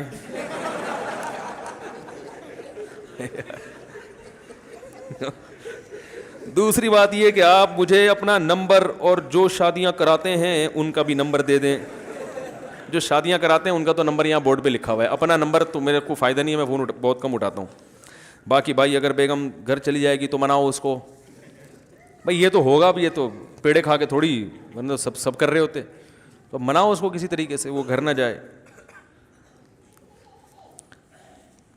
ایسی چڑیل سے کر لو کہ جب بیوی کو وہ دکھاؤ تو بولے گی, وہ خوش ہو جائے کہ چلو اس کو دیکھ کے اس کے دل میں میری قدر ہوگی. یہ بھی ایک طریقہ ہوتا ہے دوسری شادی کو, لیکن پھر بولے کریں کیوں, پھر اتنی ٹینشن کیوں. اچھا میرے بھائی یہ خود ہی بھگت, میں صرف فضیلت سناتا ہوں. میں پہلے کہتا ہوں ثواب کی گارنٹی ہے, حالات کی کوئی گارنٹی نہیں ہے. ثواب سمجھ کے جہاز سمجھ کے ایسی کی تیسی بھائی دیکھا جائے گا, باقی حالات والات کی کوئی گارنٹی نہیں ہے. میں اکاڑا سے آیا ہوں, میری والدہ کا انتقال ہو گیا ہے. میرے والد تھانہ بھون گئے تھے, حضرت تھانوی رحمہ اللہ تعالیٰ, اور والدہ ہماری نانوتا کی تھی. ان کا گزشتہ جمعہ انتقال ہو گیا. دل سے بڑے بزرگوں کے خاندان سے تعلق ہے, اللہ تعالیٰ ان کی مغفرت فرمائے. دل سے دعا ہے آپ کو صبر جمیل کی توفیق عطا فرمائے. میرے دوست کا سوال ہے کہ حضور اکرم صلی اللہ علیہ وسلم کی قبر اطہر سے جو مٹی ٹچ ہو رہی ہے, بھائی یہ ہو چکا ہے یار, ان سوالات کو دوبارہ اچھالنے کی ضرورت نہیں ہے.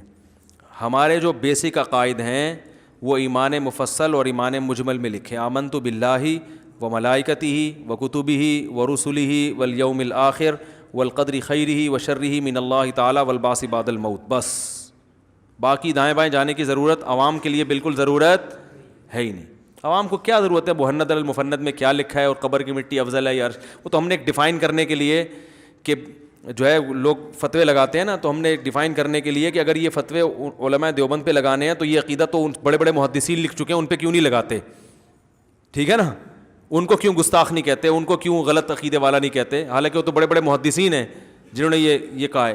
تو ایک جواب کے طور پر تھا, ورنہ ہمیں عوام کو ان پیچیدگیوں میں جانے کی بالکل ضرورت نہیں ہے. عوام کے بیسک بنیادی عقائد ہیں, اللہ ایک ہے, اس کے ساتھ کوئی شریک نہیں ہے, محمد صلی اللہ علیہ وسلم اللہ کے رسول ہیں, آخری نبی ہیں, ان سے پہلے بھی تمام کتابوں پر ہمارا ایمان, جو ایمان مفصل ایمان مجمل میں, بس اس سے آگے جانے کی چندہ ضرورت نہیں ہے. آپ کہتے ہیں کہ ہر کام میں اسباب دیکھنے چاہیے, تو اگر کوئی آدمی غریب ہو تو وہ نسل کیوں بڑھائے بغیر اسباب کے؟ بہت اچھا سوال ہے. میں کہتا ہوں بھائی گراؤنڈ ریئلٹی کو دیکھ کر فیصلہ کرو, توکل پہ نہیں چلو, صرف توکل پہ. تو کسی نے سوال کیا ایک آدمی کی آمدن ہے نہیں, ایک بچہ پل نہیں رہا, تو آپ کہتے ہو بچے پیدا کرو, تو یہ تو گراؤنڈ ریئلٹی کے خلاف ہوا نا. یہ بڑا خاندانی سوال ہے. اس کا جواب یہ ہے کہ گراؤنڈ ریئلٹی کہتے کس ہیں؟ گراؤنڈ ریئلٹی یہاں پر یہ ہے کہ جب اللہ نے پہلا بچہ دیا تھا ماں کی چھاتیوں میں دودھ پیدا کر کے, اللہ نے گراؤنڈ ریئلٹی یہ ہے کہ اللہ نے بتا دیا کہ اس کا رزق کس کے ذمے ہے؟ میرے ذمے ہے. سمجھ میں آ رہی ہے بات؟ ابھی چونکہ دودھ کی ضرورت ہے اس لیے دودھ پیدا کیا ہے, تو جو اللہ دودھ پیدا کر رہا ہے وہ غافل نہیں ہے, باقی چیزوں کی ضرورت کا بھی انتظام وہ کرے گا. سمجھ میں آ رہی ہے بات؟ کیونکہ بچہ پیدا ہوتا ہے وہ اللہ کا بندہ پہلے ہے, آپ کی اولاد بعد میں, اس کے خالق آپ نہیں ہو بلکہ اللہ ہے. اور اللہ نے یہ کائنات پیدا انسانوں کے لیے کی ہے, تو وہ انسانوں کو رزق نہیں دے گا تو پھر گدھوں کو دے گا کیا, گھوڑوں کو دے گا؟ تو اس لیے نسل روکنا کہ کھائیں گے کہاں سے, یہ الزام کس پر ہے؟ اللہ پر. یہ گراؤنڈ ریئلٹی ہی ہے. پھر بھی اگر یہ دلیل کسی کی سمجھ میں نہیں آتی تو دوسرا بھی ایک جواب ہے, وہ جواب یہ ہے کہ گراؤنڈ ریئلٹی کو دیکھ کے جب چلنا ہے جہاں اللہ نے چلنے کی اجازت دی ہو, جہاں اللہ نے کہا کہ گراؤنڈ ریئلٹی کو مت دیکھو, میرے حکم کو دیکھو, وہاں گراؤنڈ ریئلٹی کو تھوڑی دیکھنا ہے. ارے بھائی موسیٰ علیہ السلام فرعون کے سامنے جا کے کھڑے ہو گئے کہ میں جناب اس کے سامنے تقریر کروں گا کہ میں نبی ہوں. گراؤنڈ ریئلٹی تو یہ کہہ رہی ہے کہ موسیٰ علیہ السلام کو ایسا نہیں کرنا چاہیے, کیونکہ آپ تو ویسے ہی موسٹ وانٹڈ تھے. حضرت موسیٰ علیہ السلام سے قبطی کا قتل ہو گیا تھا غلطی سے, تو وہاں سے فرار ہو کر دوسرے ملک چلے گئے. فرعون نے تو گرفتاری کے وارنٹ جاری کیے ہوئے تھے. اب ایسے موقع پہ گراؤنڈ ریئلٹی یہ کہتی ہے کہ موسیٰ علیہ السلام کو اگر واپس مصر آ بھی رہے تو چھپ کے زندگی گزارنی چاہیے. کیا خیال ہے؟ لیکن موسیٰ علیہ السلام نہ صرف یہ کہ چھپ کے نہیں گزار رہے, فرعون کے محل میں چلے گئے, اور نہ صرف یہ کہ محل میں نہیں, جا کے الٹا اس کو تبلیغ کر رہے ہیں کہ تو غلط ہے. تو یہ تو بالکل گراؤنڈ ریئلٹی کے خلاف ہے. تو یہ اس لیے جائز ہے کہ یہ اب کس کا حکم ہے؟ اللہ کا. تبھی تو موسیٰ علیہ السلام کو جب اللہ نے کہا کہ جاؤ فرعون کو تبلیغ کرو, موسیٰ علیہ السلام نے کہا انی اخاف ان یقتلون, میں نے تو قتل کیا ہے, مجھے مار دیں گے جان سے, اور میری زبان میں لکنت ہے, مجھے تو فصاحت نہیں ہے, تو میں کیسے بات کروں گا. تو موسیٰ علیہ السلام نے عقلی دلائل دیے کہ میرا جانا مناسب نہیں ہے. اللہ نے فرمایا کلا, ہرگز نہیں, یہ میرا حرف آخری فیصلہ ہے, جانا پڑے گا. تو گراؤنڈ ریئلٹی اور یہ سب چیزیں جب ہیں جب شریعت کا حکم ٹکرا نہ رہا ہو. بات آ رہی ہے سمجھ میں؟ اللہ اس کے رسول نے اگر کوئی آرڈر دے دیا اور اس میں دوسرا کوئی ہمارے پاس آپشن نہیں ہے, تو اب گراؤنڈ ریئلٹی گئی تیل لینے. صحیح ہے نا؟ تو اسی طرح نسل جو بڑھانے کا ہمیں شریعت نے حکم دیا ہے وہ مالدار کو بھی ہے اور غریب کو بھی. تو اگر گراؤنڈ ریئلٹی یہی ہو کہ کھانے کو نہیں مل رہا, پھر بھی ہمیں نسل روکنے کی اجازت اس بیس پہ نہیں ہے, کیونکہ یہاں اللہ کا حکم کیا ہے؟ تزوجوا الودود الولود, نسل بڑھاؤ, انی مکاثر بکم الامم. اور اس کا اولین مخاطب غریب صحابہ تھے جن کے پاس کھانے کو روٹی نہیں تھی. اصحاب صفہ تھے جو بیچارے ایک دوسرے کی طرف پش کر کے بیٹھا کرتے تھے کہ کہیں کسی کے سطر پہ نظر نہ پڑ جائے, کپڑے نہیں تھے ان کے پاس. ان کو کہا جا رہا ہے کہ ایسی عورت سے نکاح کرو جس کے اولاد زیادہ ہو. تو اگر گراؤنڈ ریئلٹی بالفرض یہ ہو کہ بچے کھائیں گے کہاں سے, تو بھی یہ حکم شریعت کے کیا ہے؟ خلاف ہے. تو جہاں شریعت ہمیں حکم دے گی وہاں اللہ پہ توکل کرنا ہے. سمجھ میں آ رہی ہے بات؟ کہ بھائی گراؤنڈ ریئلٹی تو یہ کہہ رہی ہے پتہ نہیں کہاں سے کھائیں گے, لیکن اب اللہ کا حکم ہے تو اس پر عمل, بولو نا بھائی, کرنا پڑے گا. تو میں جو کہہ رہا ہوں گراؤنڈ ریئلٹی وہ اس لیے کہہ رہا ہوں کہ جہاں اللہ کا حکم نہیں بھی ہوتا وہاں بھی توکل پہ چل رہے ہیں, استخاروں پہ چل رہے ہیں. سمجھ میں آ رہی ہے؟ اب جیسے کسٹمر کی لائن لگی ہوئی ہے دکان پہ, گراؤنڈ ریئلٹی تو یہ کہہ رہی ہے کہ بھائی نماز کے لیے جاؤ گے تو تجارت میں کیا ہو جاؤ گے؟ پیچھے ہو جاؤ گے نا, یہ سارے کسٹمر ساتھ والی دکان پہ چلے جائیں گے. لیکن اللہ کا حکم کیا ہے؟ چھوڑ دو اس کو, جماعت سے نماز پڑھو جا کے. سمجھ میں آ رہی ہے بات؟ تو یہاں پر میں یہ کبھی نہیں کہوں گا کہ گراؤنڈ ریئلٹی کو دیکھو, نماز کو مت دیکھو. گراؤنڈ ریئلٹی تو یہی ہے کہ بھائی کسٹمر اگر روٹ گئے تو پتہ نہیں دوبارہ آئے نہ آئے, تو تجارت میں نقصان, کہیں گے بھاڑ میں جائے ایسی تجارت. نماز پڑھو اور اللہ پر توکل کرو. جو کسٹمر آئے ہیں اللہ ہو سکتا ہے امتحان کے لیے آئے ہوں, اللہ دوبارہ بھیج دے گا. تو شریعت کے حکم صاف لفظوں میں اگر کہیں ٹکرا رہا ہے, پھر اللہ کے حکم کو دیکھنا ہے, گراؤنڈ ریئلٹی کو نہیں دیکھنا. سمجھ رہے ہو؟ ہمارے جو دیندار میں گڑبڑ ہے وہ شریعت کا حکم نہیں بھی ٹکرا رہا ہوتا, پھر بھی وہ توکل پہ چل رہے ہوتے ہیں. حالانکہ وہاں اللہ نے توکل کرنے کا بالکل بھی حکم نہیں دیا ہوتا. وہاں اللہ نے کہا ہے کہ بھئی اسباب پہ چلو. سمجھ رہے ہو کہ نہیں سمجھ رہے؟ عیسیٰ علیہ السلام کو بغیر, حضرت مریم کو بغیر شوہر کے اولاد مل گئی, تو یہ تو اللہ کی رحمت تھی, معجزہ تھا. اب آپ کہو کہ بھئی میں توکل کروں گا بغیر بیوی کے, مجھے اولاد چاہیے, تو مل جائے گی, چاہے جتنے پھونکے لگوا لو صحیح نا, جتنے دم کروا لو, نہیں ہوگی. تو ہم یہی کہتے ہیں بھائی اگر جتنی قرآن خواریاں کروا لو, سردی میں برف بیچو گے تو کاروبار نہیں چلے گا. اب برف بیچ رہو, کہہ رہو یار اللہ بہت بڑا ہے, جب فلاں کا گرمیوں میں کوئلے کا کاروبار چل سکتا ہے تو میرا سردیوں میں برف کا کیوں نہیں چل سکتا؟ تو یہ دیندار لوگ یہ حماقت کر رہے ہوتے ہیں. بھائی پہلے اپنی ذمہ داری پوری کرو, پھر اللہ پہ توکل کرو. ہاں جہاں اللہ نے پابندی لگا دی ہے تو وہاں تو پھر اللہ کے حکم, جیسے موسیٰ علیہ السلام, اگر اللہ حکم نہ دیتا تو پھر موسیٰ علیہ السلام کے لیے فرعون کے پاس جا کے کھڑا ہونا جائز ہی نہیں تھا. وہ اپنے آپ کو, وہ خودکشی کے مترادف تھا کہ آپ ایک ظالم کے اپنے آپ کو کیوں حوالے کر رہے ہیں بھائی, آپ کیوں اس کو جا کے تبلیغ کر رہے ہیں, وہ تو پکڑ کے مار دے گا آپ کو. تو جب اللہ نے ذمہ داری لی کہ جائیں, موسیٰ علیہ السلام نے کہا مار دے گا, قتل کر دے گا, اللہ نے فرمایا کلا اننی معکم اسمع و ارا, میں تم دونوں کے ساتھ ہوں, موسیٰ تیرے ساتھ بھی, ہارون کے ساتھ بھی, اسمع سن بھی رہا ہوں اور ارا سب کچھ دیکھ بھی رہا ہوں, میں تمہیں بچاؤں گا. اب گراؤنڈ ریئلٹی ایک دم کیا ہو گئی ہے, چینج. اب زمینی حقائق کہہ رہے ہیں بھائی اللہ سے کوئی نہیں لڑ سکتا, فرعون سے تو لڑ سکتے ہو, اللہ سے نہیں. اب جانے میں عافیت ہے. تو اسی طرح اگر کوئی غریب نسل روکتا ہے کہ کھلاؤں گا کہاں سے, تو نسل روکنے میں عذاب ہے, یہ 2 بچے عذاب بنا دے گا اللہ, ٹھیک ہے نا. اب اللہ کا حکم ہے بھائی پیدا کرو, اور توکل کس پہ کرو, اللہ پہ. پھر اگر مصیبت آئی بھی تو وہ چونکہ اللہ کی طرف سے ہوگی, اس میں اجر ملے گا, اس میں صبر کی توفیق ملے گی. اور اگر رزق کی تنگی کے خوف سے نسل روک لی تو پھر ایک بچہ بھی گلے پڑ سکتا ہے. تبھی تو آپ دیکھو نا خرچے پورے ہی نہیں ہو رہے, 2 بچے ہیں, رو رہے ہیں یار خرچے نہیں پورے ہو رہے. میں کہتا ہوں یار جن کے 13 15 ان کے پورے ہو رہے ہیں, جن کے 2 ہیں ان کے پورے. بڑی بات نہیں کرنی چاہیے, میں شکر نعمت کے طور پہ بتا رہا ہوں. میرے الحمدللہ 13 بچے ہیں, بلکہ 14.25 ہیں, 14.25 بچے ہیں. کبھی مجھے آپ نے الحمدللہ کوئی دیکھا ٹینشن میں, یار خرچے نہیں, یہ نہیں, وہ نہیں, فلانا نہیں؟ بھائی اللہ کا شکر ہے, کھا رہے ہیں, پی رہے ہیں, بڑے ہو گئے ماشاءاللہ. ہر سائز کا بچہ بھی, یہاں 2 مختلف سائز کے بیٹھے ہوئے تھے, مختلف چینلوں کے, صحیح ہے نا. میرے بچوں کی دیکھو, آپ کے گھر میں آپ کے سب بچے ایک ہی سٹائل میں بولتے ہیں. ہمارے پاس یہ آپشن ہے, اس گھر میں جاؤ بچوں کی لینگویج الگ ٹائپ کی, دوسرے گھر میں لینگویج اس میں پنجاب کا تڑکا آ رہا ہے. ادھر بچہ اردو ایسے بول رہا ہے جیسے پٹھان لوگ اردو بولتے ہیں, ادھر جاؤ گے بچہ اردو ایسے بول رہا ہے جیسے پنجاب والے اردو بولتے ہیں, ادھر جاؤ گے بچہ اردو ایسے بول رہا ہے جیسے اردو اسپیکنگ بولتے ہیں. اتنے مختلف ڈفرینٹ قسم کے کلچر میں فرق, ہر چیز میں فرق. تو اتنے ماشاءاللہ اللہ تعالیٰ کھلا رہا ہے, پلا رہا ہے. اللہ تعالیٰ عافیت سے رکھے, نظر بد سے بھی بچائے اور مشکلات سے بچائے اللہ تعالیٰ.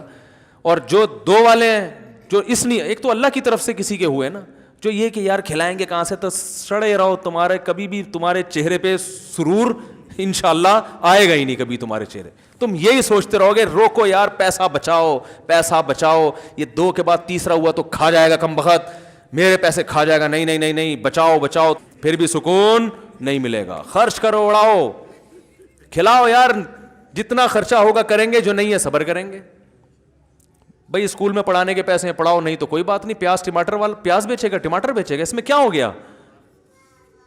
ایک صاحب مجھے کہنے لگے 2 بچے ہوں گے تو سٹی اسکول میں کیسے پڑھیں گے, تو وہ تو پھر میں نے کہا کیا ہوگا, سٹی اسکول جنت میں صرف سٹی اسکول میں پڑھنے والے جائیں گے کیا؟ کہہ رہے نہیں, یہ تو بیچارے ٹماٹر بیچیں گے. تو میں نے کہا یہ جو ٹماٹر بیچنے والے, یہ کیا انسان نہیں ہوتے, یہ کیا حیوان ہے, کیا گدھے ہیں یہ؟ ان کو معاشرے کا اتنا آپ نے نچلا بنا دیا ہے. میں نے کہا جو ایمانداری سے ٹماٹر بیچ رہا ہے, خدا کی قسم وہ اس وزیر اعظم اور صدر سے کروڑہا گنا بہتر ہے جو کرپشن کر رہا ہے. جو ایمانداری سے موچی بن کے لوگوں کے جوتے سی رہا ہے, خدا کی قسم وہ اس بیوروکریٹ سے کروڑہا گنا بہتر ہے جو لوگوں کو غلط گائیڈ کر رہا ہے. جو آدمی گول گپے بیچ رہا ہے نا, گول گپے, ایمانداری سے, خدا کی قسم وہ اس چیف جسٹس سے کروڑہا گنا بہتر ہے جو لوگوں سے پیسے کھا کے بیٹھا ہوا ہے. تو اسلام میں ٹھیک ہے عہدے کی بڑی ویلیو ہے, لیکن اس پر آخرت کا مدار نہیں ہے. یہ ذہن میں قبول کر لو, ہمارے بچے گول گپے بھی بیچ سکتے ہیں, ٹماٹر بھی بیچ سکتے ہیں, ہم نے یہ ٹینشن نہیں لی ہے. میں نے ہمیشہ سوچا بھائی جتنے وسائل ہوں گے اتنی تعلیم دوں گا, نہیں تو نہیں, انسان بنانے کو فوکس کروں گا. کوئی بات نہیں بیٹا, رکشا چلاؤ تمیز سے, ٹھیک ہے نا, رکشا چلائیں گے, کیا ہو گیا اس میں, آپ نے اپنے دماغ میں ایک چیز مسلط کر لی ہے, 2 بچے ہوں گے لیکن دونوں چیف جسٹس بنیں گے, تو وہ بنے نہ بنے ٹینشن سے مرو گے آپ, اور جب وہ چیف جسٹس بنیں گے آپ کے قبر میں جانے کا ٹائم آ چکا ہوگا, آپ کو پھر بھی فائدہ نہیں ہوگا. سمجھ رہے ہو کہ نہیں سمجھ رہے؟ اور پھر ایک عجیب بات ہے, جو اللہ پہ اعتماد کرتا ہے تو اکثر پھر اس کے بچے رکشا چلاتے نہیں ہیں, اللہ نواز ہی دیتا ہے. اکثر ہم نے زندگی میں دیکھا ہی ہے, اللہ غیب سے اسباب پیدا کر ہی دیتا ہے. تو میرے بچے تو او لیول میں پڑھ رہے ہیں, حالانکہ ہم نے تو کبھی نہیں سوچا تھا او لیول میں پڑھیں گے. اسباب ہو گئے غیب سے. جب پیدا ہو رہے تھے تو اس وقت تو لوگ کہتے تھے بھائی پیدا ہو رہے ہیں مجھ صاحب پیدا ہو رہے یار, کیسے اسکولوں کی اتنی فیسیں کہاں سے؟ ہم نے کہا بھائی دیکھو ہم تو نہیں چاہ رہے, پھر بھی اللہ تعالیٰ او لیول میں پڑھوا رہے ہیں ان کو. میں تو اپنے بچوں کو سوچ رہا ہوں او لیول سے نکال کے کسی مدرسے میں داخل کروں. میں نے کہا چلو میٹرک یہاں سے کراؤں گا, تھوڑی انگلش پھونپھا سیکھ لیں گے, پھر مدرسے میں لے کے جاؤں گا. لیکن وہ اسکول والے نہیں چھوڑتے. تو وہ تو ہم نے دیکھا ہے, اللہ پہ توکل یہاں کرو گے تو اللہ غیب سے اسباب پیدا کرے گا.